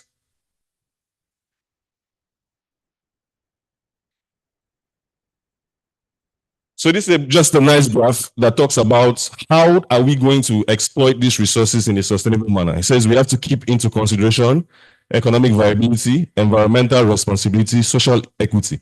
Where all 3 of them intersect in the middle there is the sustainable way to approach. So 1, you need to think about today. You need to think about tomorrow. You need to think about the environment. You need to think about social equity because you don't want chaos. The idea is to have a balanced approach for exploiting resources. We've talked about all of this. So the idea is, since this resource is finite, since even the one they say is the one they say is renewable, if you, say, for example, go into a forest, yes, if you cut a tree or cut a plant today, it will grow tomorrow. But if you cut those trees faster than you plant them, you will run into exhaustion of that resource. And that is the replacement theory, right? And it is because of this forms the basis of why industry sits down and thinks and says, hey, we want to make money today. We want to keep exploiting. We want to be able to develop these resources. But guess what? If we keep doing what we're doing, we're going to either run out of resources and we'll all die someday. So what do we need to do as the industry?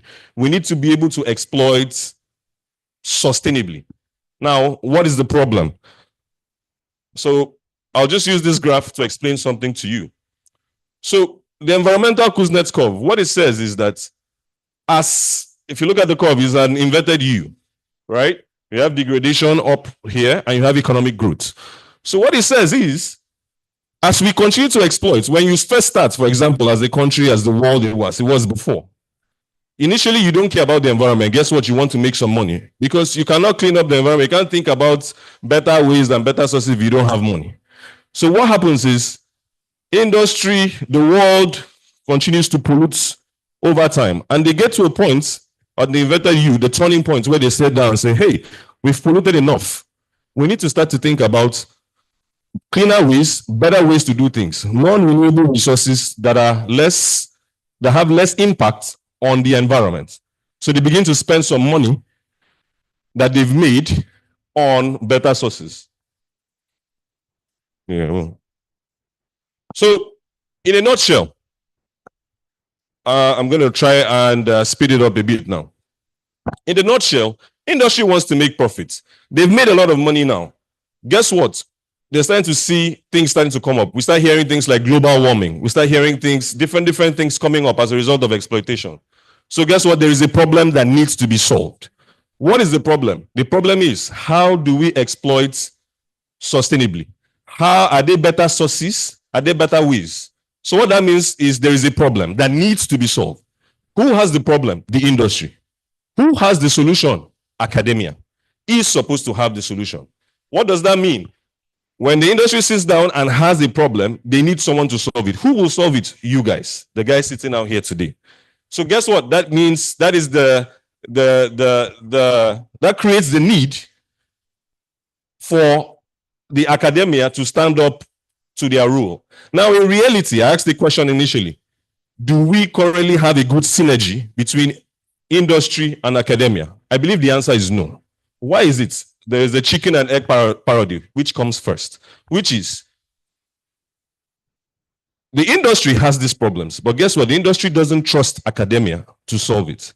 Now, academia feels they have the solution to the problem. How are they going to approach the industry to convince them that they have the solution to the problem? Because this is something that happens. They call it the valley of death problem, where a lot of ideas, a lot of solutions gets lost. So you have a lot of research. I saw on the booklets that there were lots of nice research, lots of nice topics. But how many people are going to use them? Are they really easily transferable? Are they really, are they going to really move from paper to practical solutions? This is the reality of what is happening. So Energy Systems and Akrenco in the UK decided to study and say, we have a lot of research papers out there. There's a lot of theory out there. Why is it that there's no good synergy between the industry and academia? And they discovered some things. Number one, industry and academia oftentimes have different objectives, different timelines. For example, the industry has a problem today. They need quick fix. Meanwhile, academia will need 2, 3, 4, 5 years for academic research to find that. They have different KPIs. For an industry personnel, he wants to make money. It's profit-oriented. For academia, man, it's accolades. It's citations on journals. And most times that creates a mismatch. You have a lot of theory that are very fantastic, but in reality, do not align to the needs of the industry. Different work culture, different methodologies. Curriculum in the academia is not robust enough. It's more theoretically based. They do not sit down to really understand the problems of the industry. The theses that our guys are bringing out, are they bringing out the right thing? So what are the solutions to this? The solutions is one, better understanding. Industry and academia need to find a way to sit down to align their objectives, to realize that, yes, we have the solution to your problem, but tell me your problem. How can we solve the problems? They need to be aligned to understand, what is it that you want me to do? This is in a nutshell what one of them is. Academia needs to prioritize practical problem solving versus theoretical solutions. Another example to solve those kind of things is IPES. Total NNPC has realized that, yeah, we need to have a bridge. So creating an institution like this that is focused on practical problem solving of the industry is another essence. So I want to give a round of applause to Total Energies and this for thinking about this. Because it's not only about talking about problems, it's about creating experiences, creating a bridge between academia and industry. The other thing is to provide internships. You cannot know what you do not know. So there has to be a way where both the students and lecturers will go to these companies and see what exactly it is. And also, in turn, industry needs to also come to academia to understand what the challenges are. Also bring in better funding for the research, because research costs money. So what's the benefit? The benefits of improved synergy between academia and industry is one, energy sustainability, improved relationships, better graduates who are useful to themselves, the industry and the society, localized solution to problems versus imported solution. That is very important, because I remember going to school in the University of Aberdeen, and we're talking about things. The problems were not seen, I didn't understand it. So most times, problems in our industry are localized. What's happening in the North Sea is not exactly what's happening in Obiafu.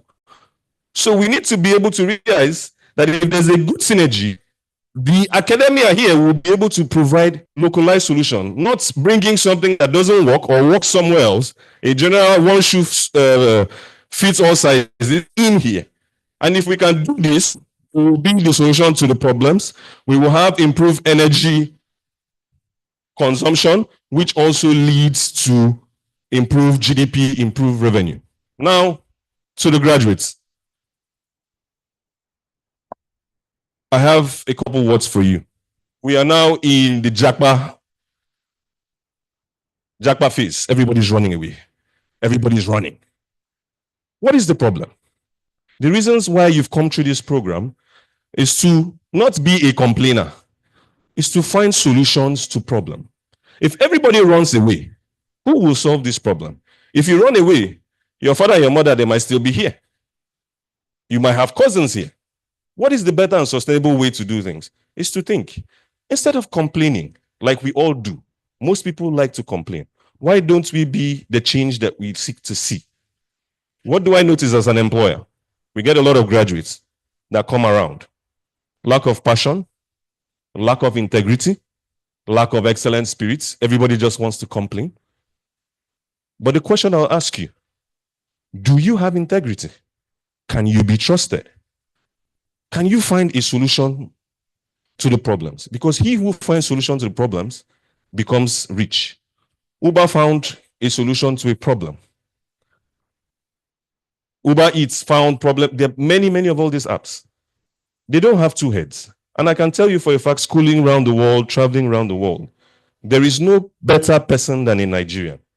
A Nigerian is tenacious, he understands, and the biggest thing we have is that we speak English. It's a big asset that you do not know. I've gone around the energy industries in all African countries. There is none like us. The Angola, they are shouting. They don't, it's all foreignized. But guess what? Our industry is very mature. Nigerians are drilling. Nigerians are doing advanced things. What does that mean? It means that we are spectacular. What does that mean for you? You are spectacular. I'd like everybody to stand up. The graduates to stand up and tell themselves. Just stand up. Tell yourself this. I want you to recite after me. I am spectacular. I am prone. I have been groomed to solve problems. I will solve the problem. I will be the solution and not the complainer. I will try not to jackpot. But if you do, for better opportunities, please come back. And I want you to also look at yourselves one last time. Some of you might never see each other again. Some people will travel. Some people will go to other places. It's important to keep the relationship. One last thing I'll tell you is teamwork supersedes personal work. You might be so exceptional, but in the workplace, if you cannot work with other people, you're as good as useless. You become the best kept secret for yourself. So I appeal to you that as you come out, be the solution of the problems today, be the solution that you want to see, have integrity, be excellent, and the world will be standing at your feet. And like we say when we were in secondary school, with these few points of mine, I hope that I've been able to convince you that there is an importance for synergy between industry and academia. Thank you very much.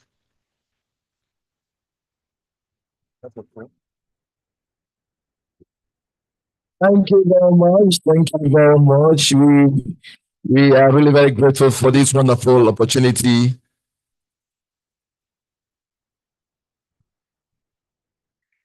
Thank you very much, Mr. Philip Kaite, Managing Director, Chief Executive Officer, Quest International Limited. Please don't miss this opportunity. Thank you very much. You have to connect with him so they can also make use of people like you because we are specialists. You are special. Well groomed. Thank you very much. Let me, at this point in time, invite to water down, to spice off this very wonderful lecture. Let me invite Dr. Precious Omaku for another round of rendition. Please, a big round of applause for him. Then after that, we'll now go into the awards and we'll close. So we have just a few items before we leave here today. Thank you very much. Dr. Precious Omaku, lecturer, Department of Music.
Thank you.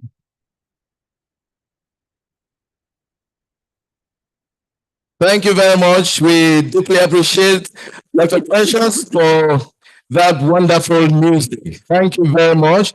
Let me, at this point in time, very briefly invite our guest speaker who just spoke a few minutes ago to kindly step forward and give us a very short remark. I'm talking about Mr. Philip Kaite. Thank you. Okay, thank you very much. You must have noticed I like talking, so don't worry, I don't want to talk again. So, like I said, we should be the solutions to the problems and be the change. So I do not want to be that uncle that just comes, tells you all the fancy things and go.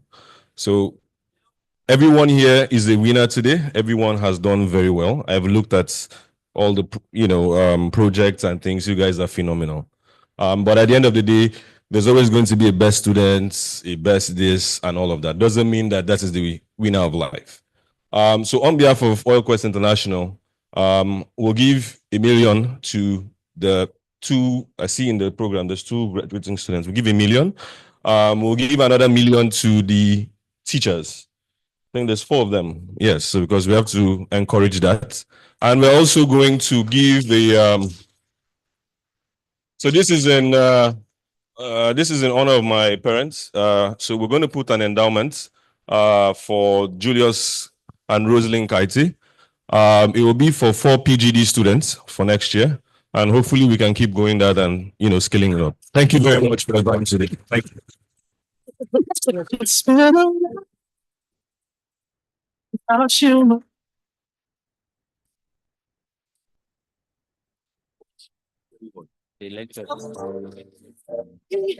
From where we began, oh, I'll tell you all about it when I see you again.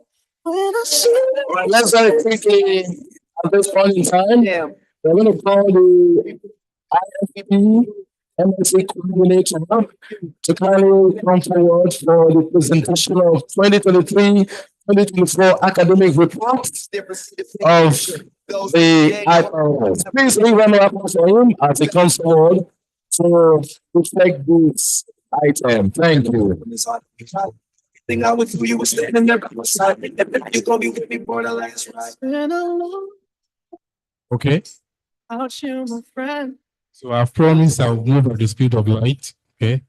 So this is just to give an overview of the graduates we are celebrating this afternoon, a profile, the different universities and their background. So during the admission campaign, we had about 44 applicants. And out of the 44, we have 18 that we admitted. 2 withdrew because of health, another person because he said that he had a job. So currently we have 16 of them are graduating and they came from different universities. Futo has always been represented in almost all the batches, and you can see the distribution. And the courses, I will say that this set will likely be the set we have the highest number of students with petroleum engineering background. Mostly we have been having from mechanical, civil, non-petroleum engineering related. But this particular set we have the highest so far. So we have petroleum engineering 9, and we have 4. Last set, the set before DS, we have one female, but in their set you have 4. Okay, and we hope that even the new set, we have about 5, so we hope to have more female in the class. Okay, these are the students. They are all here. Some of them are not around. From Kosi all the way to Philip. Okay, just a little summary of what the program is about. The degree they will get is Masters of Science in Petroleum Project Development and Energy Transition. It was initially Petroleum Engineering and Project Development. Okay, but 2 years ago, we changed it to petroleum, budget development, and energy transition. So, and it's jointly awarded by University of Port Harcourt and IFP School. 5 modules in the program, 48 weeks, and every weekend they write an exam for each course. And they started the program November 13th last year, and they did their final presentation November 19th. Okay, and the primary objective, which we want all the lecturers in the program to achieve at the end of the day, is to provide a broad-based training for onshore and offshore oil field developments. So we have petroleum and renewable energy transition concepts. So in the teaching week, we have lecturers from Uniport and some Nigerian universities. We also have lecturers from IFP school and IFP training, and also from lecturers, industry experts. I can see Mr. Patrick Somari here. So he has been one of the lecturers who have been teaching for a long time in this program. Okay, this is just a summary of the different modules. In the general module, about 2 years ago, we introduced the digitalization of the oil and gas industry, programming skills, into the general module, where they learn how to program in Python and do artificial intelligence work projects. Even in the field development projects, also we've also tried to upgrade it so they work with field data. They can attest to what the rigor of those courses. Okay. And I can tell that since we started, since we updated the academic program, excuse me, I've gotten feedbacks from some of the ex-students, not theirs, is said before theirs. And they are good feedbacks, and which I want to share with them as well. I think I've shared with some of them privately that some of the courses that we've upgraded, the programming skills course and the field development project, they could see value.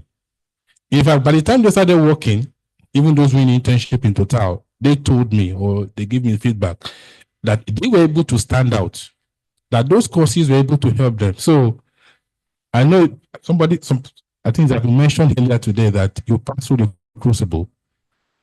The different, what do you call it? The fire that we put under you was not to punish you, was to ensure that you are strong enough. You are shaking your head. Yes, it's true. Okay, but that's just a summary of the program structure. Okay, and this is a great distribution. Most of them have a CGPA above 4.5. For each of the modules, for the general module, most of them score above 4.75. In the geosciences and reservoir, they all score above 4.5. The drilling module, yes, things began a little bit tough. It's true. I'll be straight with you. Yes, but majority half of the class had above 4.5, and below 4.5 is not very, very low grade. They are 4.4 thereabout, 4.3 thereabout. Okay, and the production module, yes, you can see the performance, and the projects majority had above 4.75. So generally, my own personal assessment to the class, I think I've shared. I think you have done very well. I think the speaker before me said you should be proud of yourself, of what you have achieved.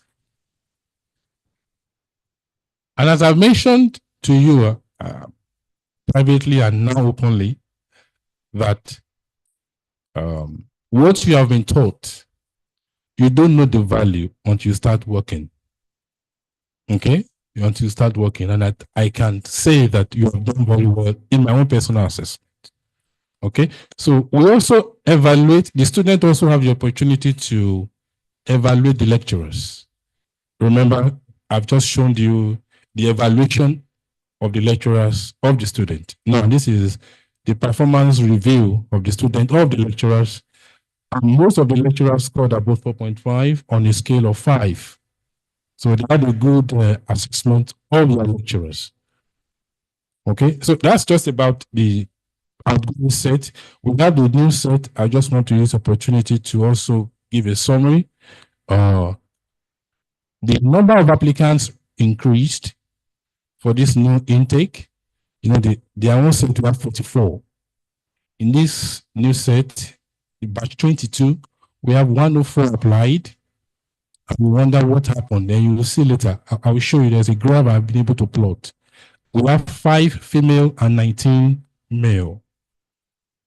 And there's more diversity, number of universities. You have more universities. And like I said Futo has always been represented. Futo is represented now. It's not just we only have one person, but we have almost unlike when we have maybe 9 from Futo or 6 from Futo, this one is well distributed. Okay. And the courses, we have chemical and all areas of petroleum engineering. Okay, I mentioned that this is the historical data of all the admission since the inception of IPES. From 2000 and that's batch 1, 2003, we peaked to point A. That's when we had the highest number of applicants. We had almost 300, above 300 applied. And between point A and point B, before point B, not from inception to point A, the program was free. Okay, in fact, I think heard that there was a time that even the students were even given stipends. Okay, but from point A, okay, the board decided that yes, the student also need to have a skill in the in the game as well. So they need to pay. So we have a little reduction in number of applicants. I think between point A and point B, they will pay similar fee compared to University of Port Harcourt Master's Program. But from point B, the fee increased comparable to what you have in the private universities. And you can see what happened after point B. Okay, but something happened in point C, and that's what I can mention to the outgoing set and to the member of public, that we observe, even though the fee is high, there's a general awareness that the IPES program is, you cannot compare to another program in the country. In fact, I've even had first-hand feedback from employers. Okay, they came and mentioned to me. Okay, so we are beginning to see a general awareness. People are beginning to see the value in IPES. When C went down because of the COVID era. Last year, we did a lot of social media campaign, and even though IPES has been on for about 21 years, not so many people know about IPES.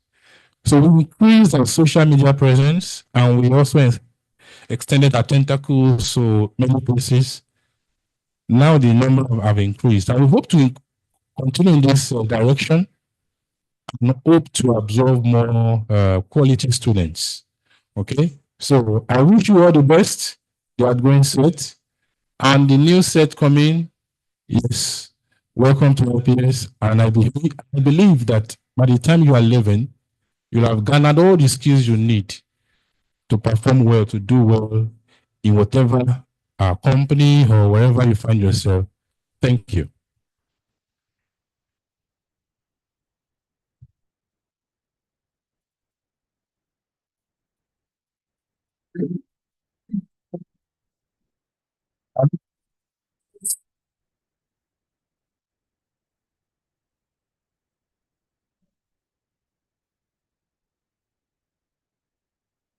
It's time for the presentation of awards, and the awards are in different categories.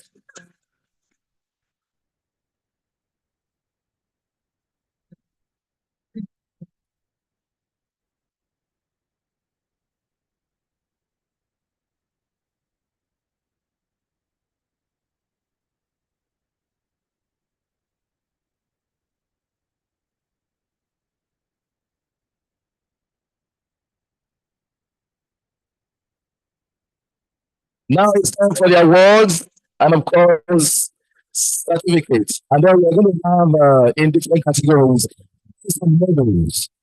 May I invite Professor Mike Onyekano Prize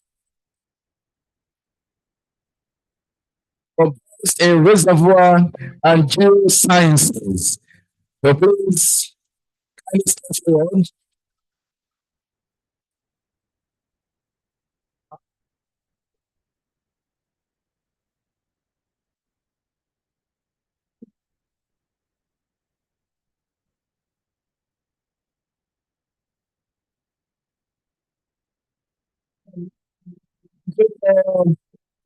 Mike Onyekano Prize for best in reservoir and geosciences. We are going to invite the to kindly step forward. God's favor, connection, step forward.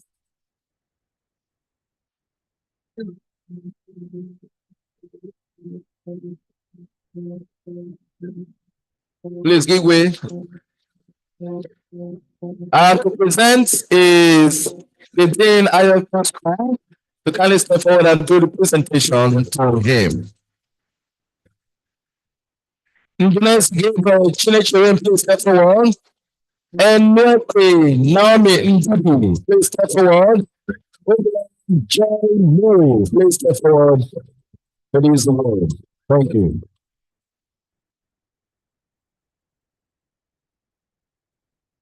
Reservoir and Geoscience is the best. Professor Mike Onyekano Award.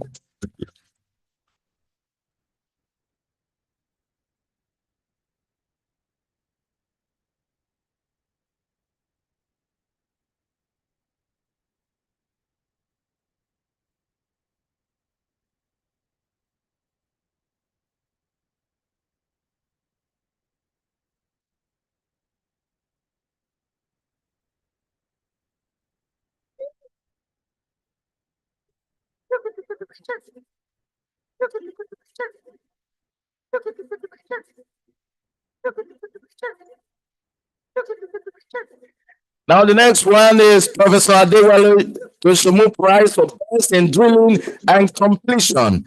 So let me invite Mr. Patrick Sonari to step forward to present this award. And this award goes to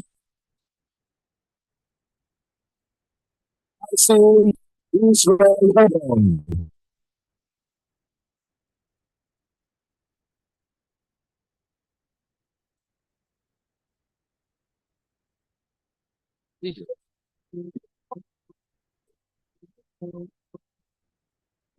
Have a recognized presence of Professor Adewale Toshomu, who's in our midst today. Put the hands together for Professor Toshomu. You're welcome, sir. Your children are doing well, sir. Now we have Jinka Prize for best in production model. The chairman of the board, Dr. Yakub Begay, to come step forward and present this award. Let's invite Jesse Israel Bond. Amazing. Chairman, step forward. We have Basi Israel Bond and Vanessa Gabriel Chinechero. I close the line. Sorry. Please, you are invited to kindly step forward. First, those two. To be the best, number one and nothing less. Lead me to my. Each of these award is 100,000 naira. Stand up for the champion, for the champion. Stand up, stand up, stand up. For the champions, for the champions, stand up. For the champions, for the champions, stand up. Stand up, stand up. For the champions, stand up. So the next one here is Engineer Spencer George, who wins the award for best graduating students. And we would like to invite the Dean of Engineering to please step forward to present his award. Destiny, I have waited patiently. Let's invite the Dean of ISP to please step forward to present his award to the best graduating students. For the champions. We have Indonesia, For the champions. For the champions. and Basi Israel. Please step forward.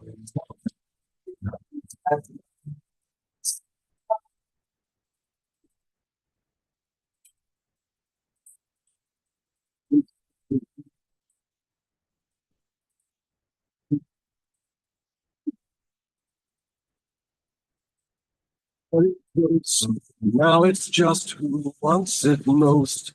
It's just life, that's how it is. Because we have our strengths and weaknesses. Oh, I have vision, can't you see? I'm on the move, make way for me. So stand up for the champions, for the champions, stand up.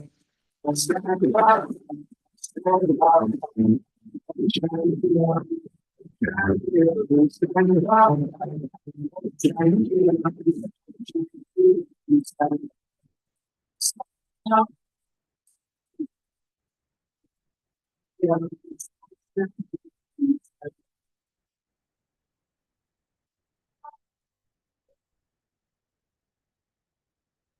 And when I fall down, I have to pick myself back up. And when I fall down, I have to pick myself back up. And when I fall down, I have to pick myself back up. And when I fall down, I have to pick myself up.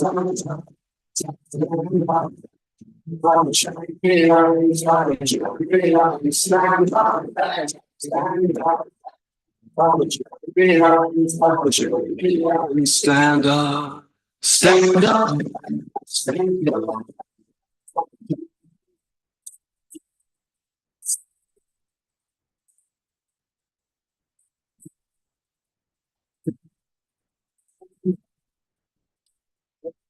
Let us at this point in time have another set of award. IPES Records Outstanding Performance Staff Award. And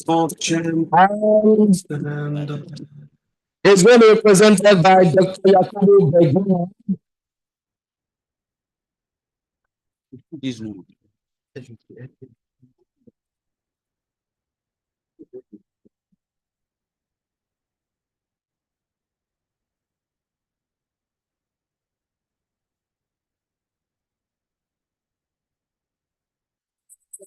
Outstanding Performance Staff Award. And it goes to the Deputy Director of IPES, Dr. Ahmed Ibrahim Joseph. Please, can you clap?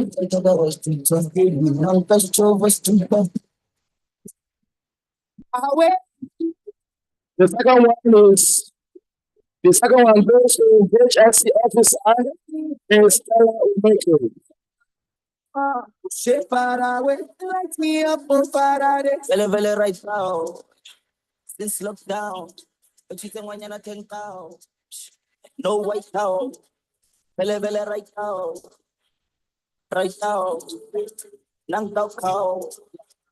Right now. All right, the next is ISP Coordinator's Prize for Learning and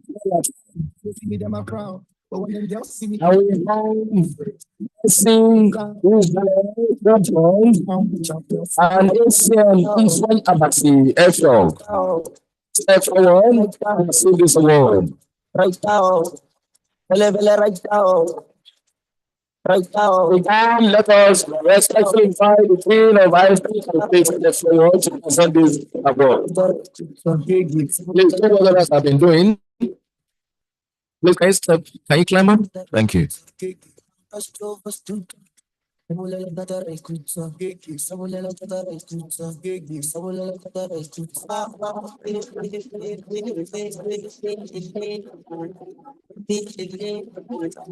The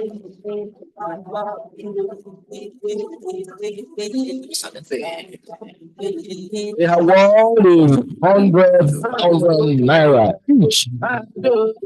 At least.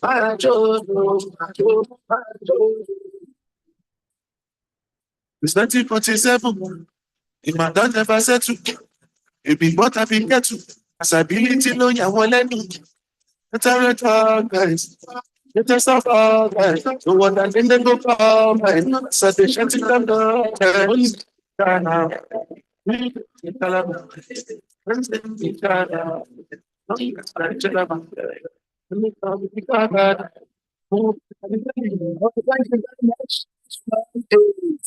Awards lecturers, best lecturers.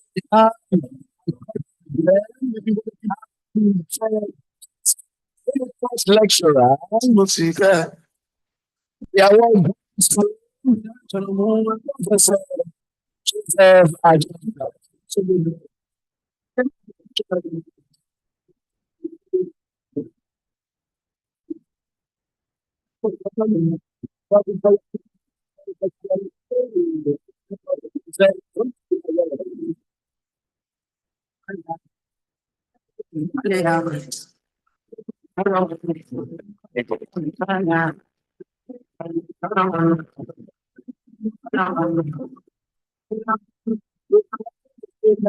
University Award, Professor Adewale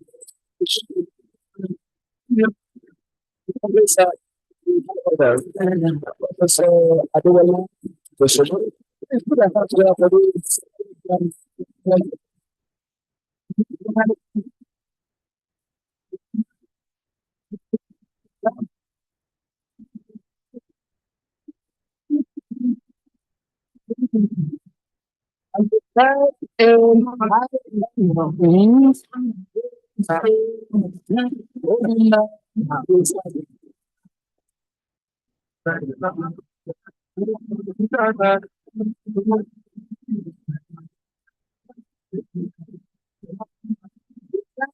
Industry lecturer.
Well, thank you very much. We're gradually coming to the end of this session today. Okay, can you request the volume, please? Thank you very much. And it's time for the valedictory speeches. We have the campus graduation student here. Coach speaking, we will share a very little time together. Thank you. But make sure you finish what you came to do.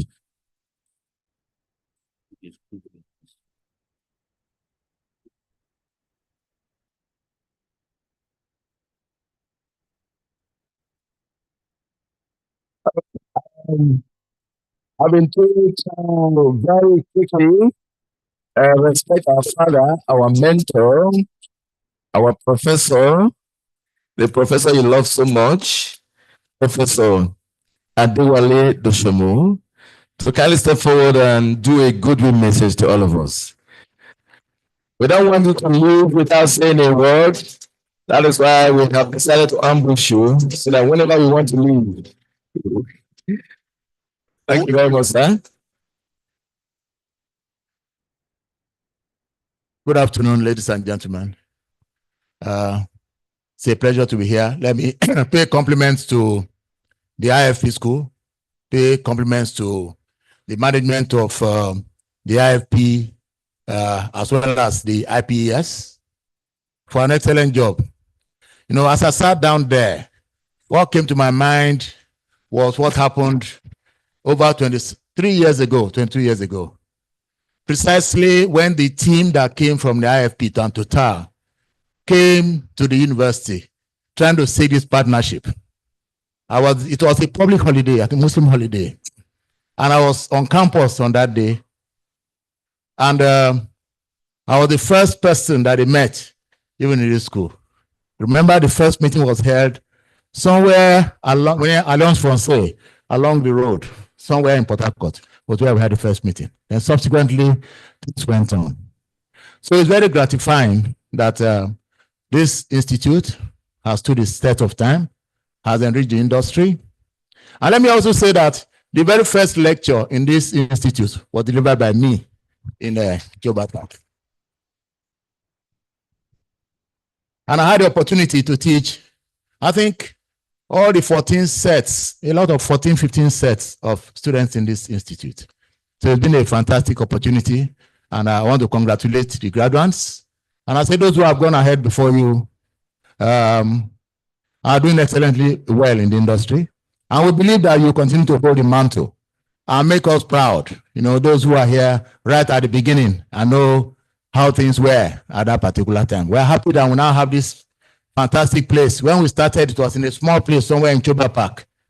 You know, a renovated flat of one of the staff or so was renovated by the university to commence activities. So we want to thank IFP for having confidence in the University of Port Harcourt and Total for shouldering the responsibility to support this program thus far. It's been a blessing to the industry, and it's been a model replicated even in the industry in Nigeria and in many parts of the world. When you talk of synergy, IPES is always a reference point. So thank you very much. Let me congratulate you. I will not say too much, but all I want to say is that we wish you very well. We are watching. We sit on the sideline. Let me also say that I was surprised when they called me that I won an award as a lecturer. I was surprised because I thought some of the boys I left behind should have been doing better than me. You know, I thought they should be winning. I won enough. My share is full of awards, but I thank God we are still out there trying to do the best we can. So thank you, and have a very wonderful day. And then as you go into the industry, let me say that everybody is looking at you. They say you are from IPES. They believe that you must supply certain standards. They are looking up to certain things from you, and you must not disappoint us, disappoint the IFP, and disappoint the country. Thank you, and God bless you. Another very big round of applause. When you look in the eyes of your children here, you can see the love in their eyes. They love you so much, sir. It's showing. Please, another big round of applause. And you can see that these children will never forget you. There are those who are not doing well that they don't used to even think about them. But you are not, your case is quite different. Thank you, sir. Thank you very much. Thank you. So let's quickly take the next item. And like we told you earlier, validatory add-ons. The time is 10 minutes, so you take five, so that you can get the 10 minutes all together. So let us invite the valedictorians to please kindly step forward and present the address. We have Ngozi Babel, China Chiron, and Basi Israel. Another round of applause for them.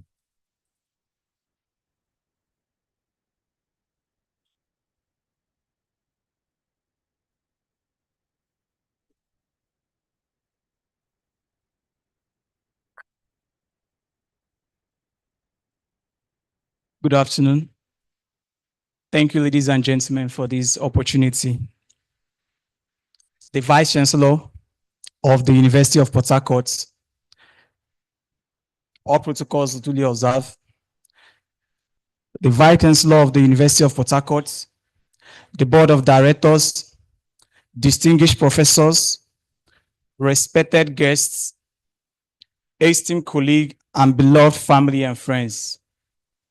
It is with profound gratitude and honor that I stand before you here today as the valedictorian of this remarkable graduating class Today marks the culmination of years of dedication, perseverance, and growth.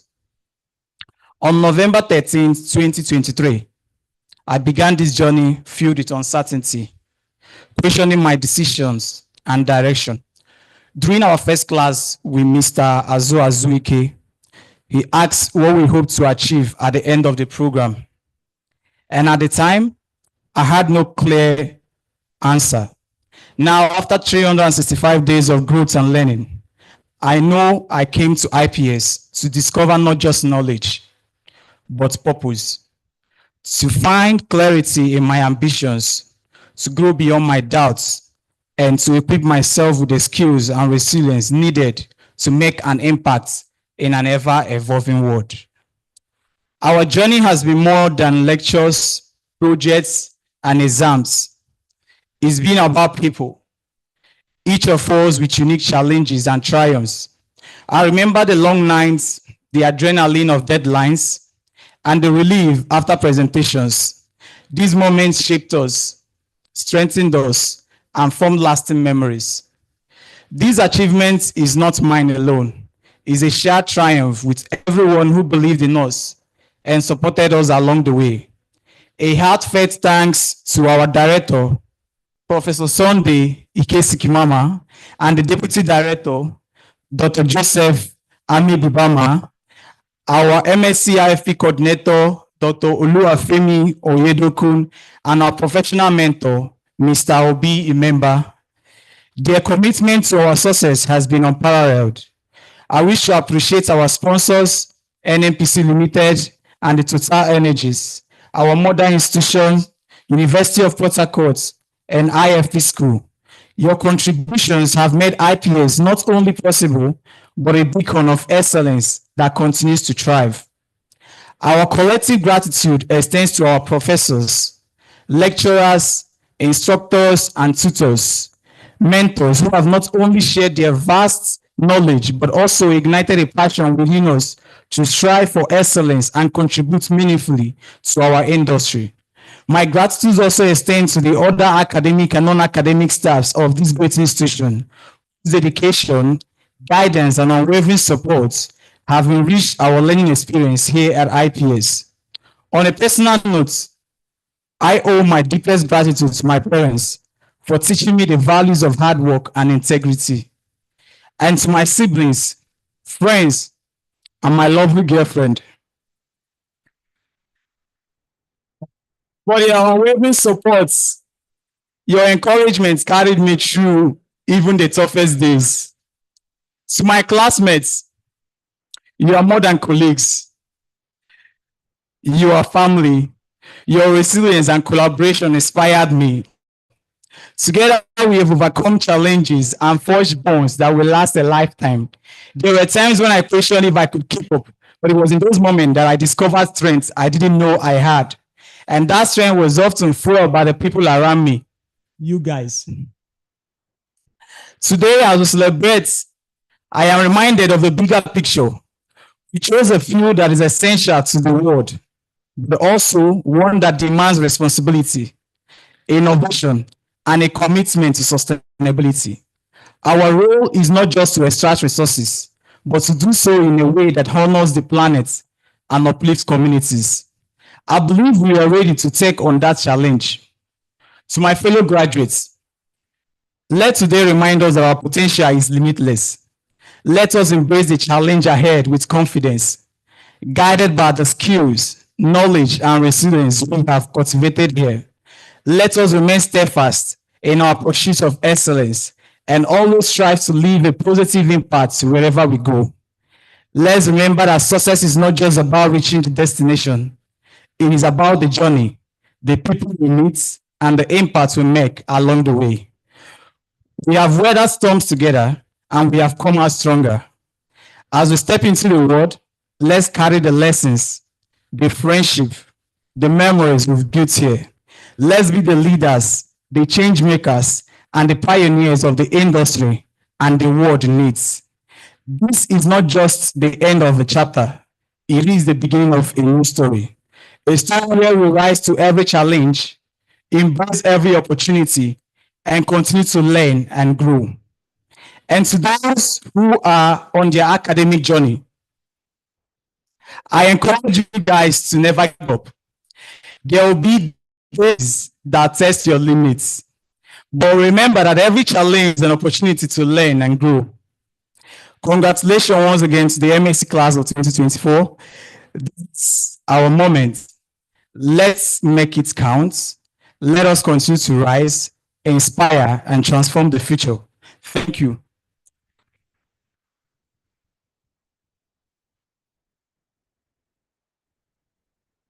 Another big round of applause. So the next valedictorians.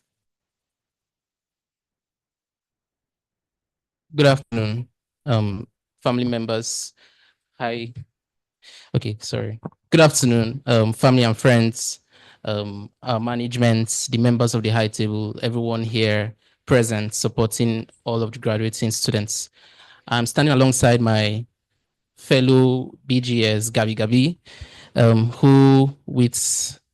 who came into this place with a serious sense of pride and humility. And here we are, standing in front of you with honor, representing the amazing class, batch 21. And we're trying to celebrate the end of an amazing and remarkable journey and the beginning of a new chapter that's filled with endless possibilities.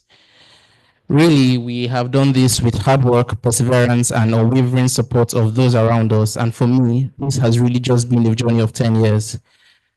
It only seemed like a couple of weeks ago when we came here, sitting on this seat here, and we were filled with excitement and a lot of uncertainty. And we entered this school, IPES, with big hopes we would be experts. And it wasn't long before we then realized that the road to what we sought for was going to be filled with a lot of things. I would put it as that. We had endless hours of lectures, creating research fellows, building our capacity, creating designs, continuous practical sessions, testing our intellectual capacity and our resolve, both mentally and physically, even psychologically too. And with all of these many moments, we had to get points where we would question our abilities that we actually thought that we had, because we thought we were the best, but these things really tested us.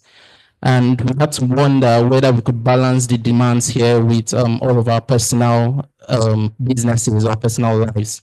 Somehow we found the strengths with each other. We had late nights with continuously growing computer screens. We had to go through a lot of frustrations, and there were many moments that we had to work with ourselves to remind us that we were not alone. And these moments made us stronger beyond just the individual level, but as a collective. And today we are celebrating the fruits of this determination. This event we are here now is not just ceremonial. It's a testament to what we can achieve together as a class and as a group. Each of us has contributed to the success of this graduating class, leading projects with some remarkable insights, offering encouragement where we needed that through tough times, and everyone showing their unwavering commitment to excellence. And we stand not just as graduates, but as a community of learners and leaders who have supported and uplifted each other. And I will celebrate all of us graduating today. Coming here or making it here today wouldn't have been possible without the guidance and support of many individuals. And first, I would want to talk to our facilitators and lecturers. I want to thank them for being our mentors, sharing the knowledge that they had, going beyond just the basic requirements and pushing us to keep our electricity buzzing. Your dedication basically has shaped us to the professionals that we are today, graduating from IPES. And to the management for IPES and IFP school, they have taken care of us over the past year, and they have also made sure we didn't completely lose our minds in the process, from navigating chaos of lectures, schedules, to exams, the logistics, the welfare, ensuring that we always had what we needed to have most of the time. And we thank them for keeping things running smoothly. And we hope, and we know that your efforts behind the scenes may have sometimes gone unnoticed, but we understand that you are the reason why we are here today and we're able to keep our focus, even though we would complain sometimes.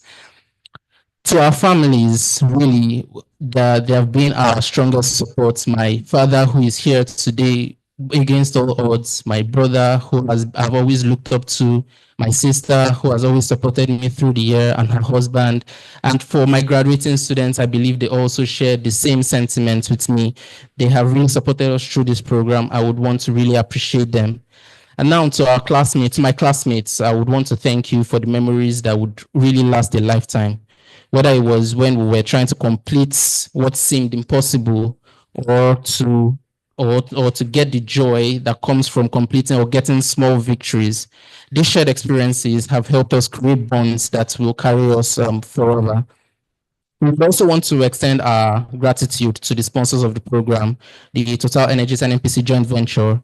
The investments from them in this program has been an investment in our future, and their commitment to education and capacity building has provided us with resources and opportunities to grow, learn, and prepare for ourselves for the challenges of the real world.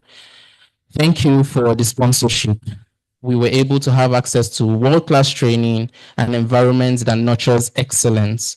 Your belief in the potential of young professionals has been what we have really had driving us here. As we prepare to step into this professional world, we face a rapidly evolving industry. Challenges of you emit 10, you sequester 10, transition, the continuous technological disruptions and demand going beyond our expertise and breeze knowledge. But I believe that with what we have here, we will be able to stand whatever test comes to us for the in the industry. And I would want to finalize by celebrating my graduating colleagues. To Philip, I'm just a chill guy, man. To Victor, the versatile guy for the class. To Naomi, our mental health steward. To Kosi, our woman king. To Mfondi, the mirror engineer. To Omo, our future president, #1. To Onoja, our future president, #2. To Eze, our company man. To Gabi, the man who has answers to all the questions. To Divine, our passionate drilling engineer. To Kene, the man that just stays quiet and next thing you know, you're saying wow to him. To Chima, our research fellow. To Prince, our inventor and our mapper. To Joy, the name speaks for itself. And to Chooks, the man on the wheels. I would want to congratulate all of you. Thank you very much.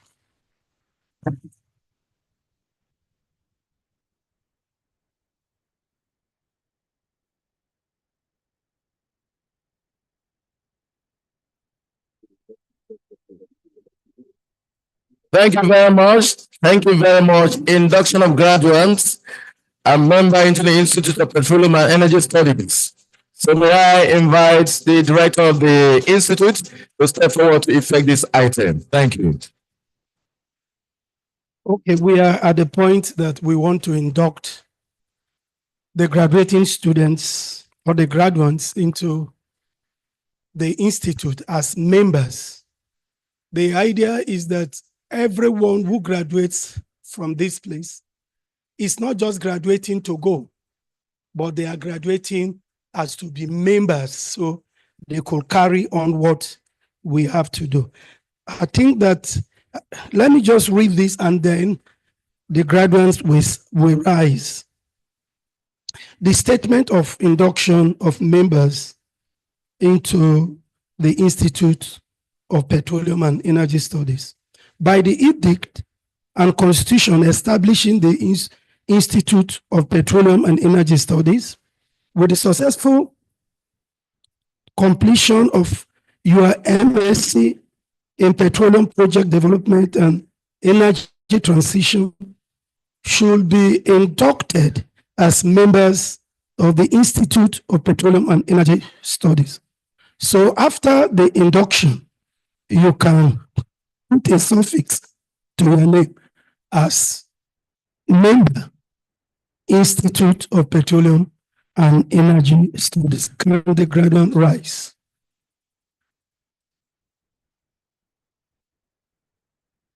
So we are going to take the pledge. So we say hi and you put your name there and then you read through. I wish that actually one of you will hold a mic. Is there an extra mic so that we can hear your voices as clear as it ought to be. Any other mic? At least give it to a phone. Let us hear our voice. Okay. Any quickly. Give this to him.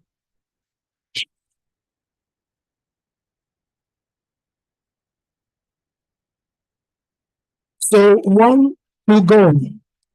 I, Essien Fonobasi, pledge to be a good ambassador of the Institute of Petroleum and Energy Studies as I'm being inducted to be a member of the Institute and will contribute to the growth and sustainability of the Institute of Petroleum and Energy Studies. Yes. We induct you today, the 6th day of December 2024, as members of the Institute of Petroleum and Energy Studies. Thank you.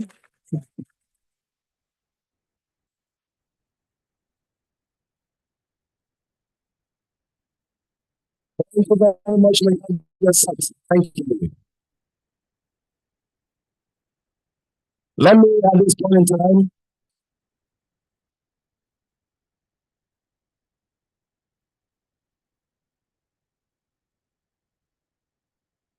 may I very quickly, respectfully the chairman of the governing board to kindly make a speech, especially on behalf of all the fellows and everyone in this place. Please put the hands together for me, please.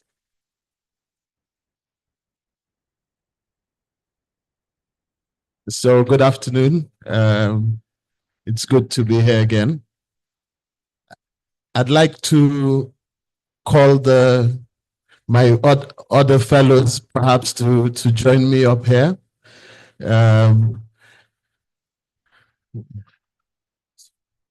Yes.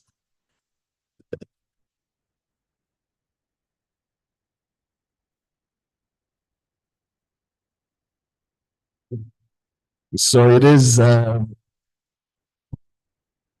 with humility on behalf of my brothers and sisters to say thank you. We appreciate this honor. And of course, I believe I'm saying it for everyone who continue to work for the good of the IPES. So, and all the best to our members. Hopefully we'll be fellows soon. Work hard and come to this side as well. Thank you very much, everyone. Yes. Thank you very much. Just a few additional words. Now you are part of the IPES and IFP School family. And then I want to congratulate you. Bravo. Bravo in French. Okay.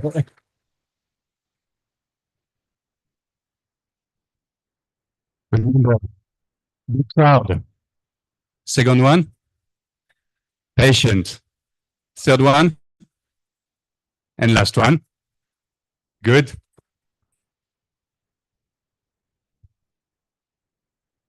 Okay, so I'm not one of the fellows, but I represented two of the fellows as the vice president of the alumni. So perhaps I could also use this moment to give my own remark on behalf of the alumni. So I'm here to represent Tobe Chukwu, who is the president, but unavoidably absent. So 14 years ago, I was just like you. I graduated from IPES at that time, 14 years ago. I know the energy landscape at that time was quite different. There were a lot of projects ongoing in the industry. Immediately I finished at that time, I started immediately with Shell. I left a few months later to join Total. And even while at Total, I had the opportunity to move again, but I stuck with Total and I've remained with Total now for 13 years, going to 14 years. I know the landscape right now is a bit different. There are some challenges in the industry. We are talking about transition, innovation, sustainability. There are divestments by some of the major IOCs. But I think the good thing is that those assets that they are divesting are not going dormant. Some bold indigenous companies are taking up those assets, and they will need fresh and bold ideas like yours. So what I'll say to you is that your learning at IPES was not only about petroleum and energy. You learned about leadership, about time management, about teamwork, resilience. I remember during our time, we had to, during course of 5 days, read up to 1,000 pages of material, and on the 6th day, you have to write an exam. So all these skills, leadership, time management, resilience, they will take you far. No matter the shift in the industry, regardless of the shift in the industry, regardless of the industry you find yourself, skills will take you far. So I'd like to welcome you to the alumni, and I'd like to let you know that you have a strong network. Don't be shy, don't be a stranger. If you need guidance, mentorship, or someone to share your journey with, don't hesitate to reach out. Congratulations once again, and the future is bright. Thank you.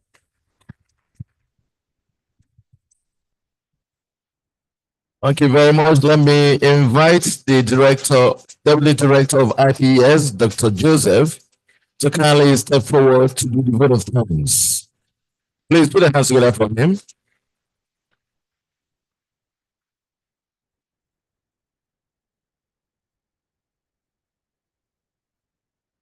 To stand on existing protocols. Good afternoon, ladies and gentlemen. Let me first of all thank the Almighty God for keeping us alive through this period of peculiar challenges in the country. I also wish to appreciate the management of the University of Port Harcourt, ably led by Professor Unare Abraham Georgeville, who is ably represented earlier by the DVC admin, who is also made a fellow today, for the peaceful and stable working atmosphere that has enabled the IPES management to strive. May I also graciously extend our heartfelt gratitude to NNPC Limited and Total Energies, our benevolent benefactors of whose sustained sponsorship IPES has continued to grow in building exceptional homegrown industry-ready graduates for the past 21 years. Thank you very much, Total Energies. Let me also extend our appreciation to our partners, IIP France, ably led by the Dean of IIP School. It has been a very long time the Dean had actually visited the Institute.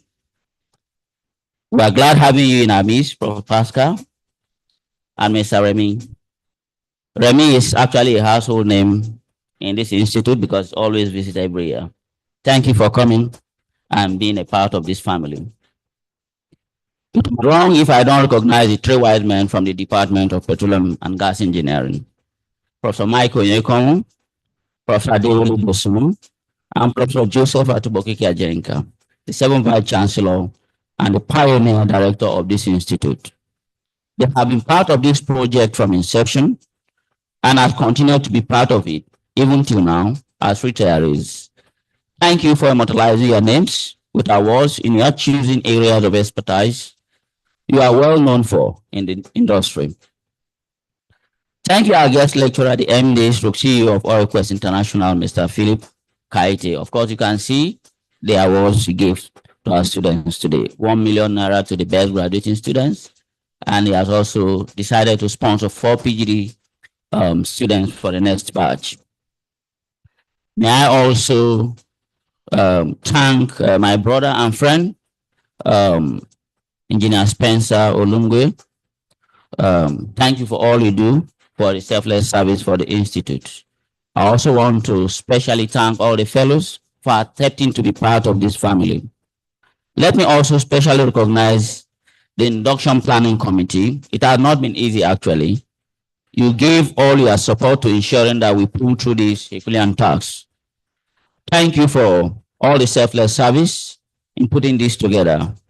To the staff of IPES, we appreciate you all. for your efforts in keeping the workplace comfortable. Finally, to our graduates, my own friends, I'll miss you very well. It has been a tough journey, I know. You are ready to rule the world with so much knowledge you have acquired. Go and conquer and make us proud. For the parents, guardians, friends, and families of these beautiful graduates, ladies and gentlemen, I thank you on behalf of the management of the Institute for coming out in your numbers to make this event fruitful. May the good Lord grant you journey mercies as you return to your various destinations. Thank you very much and have a blessed day.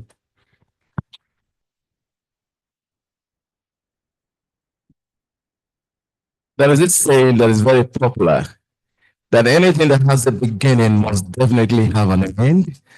And of course, we started out today on a bright and beautiful note. And to the glory of God, we have come to the end of this very wonderful occasion today. I want to thank you for joining us today at the University of Port Harcourt. My name is Dr. Sampenu, the Public Relations Officer of the university. I'm not the MC. Thank you very much. I implore us to rise on our feet as we take the national anthem, the French anthem, and of course the University of Port Harcourt anthem. And as we sing, please, no movement. That is the rule in Uniport. Thank you.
Let's take a group photograph outside. We're going to take group photographs with the graduating students.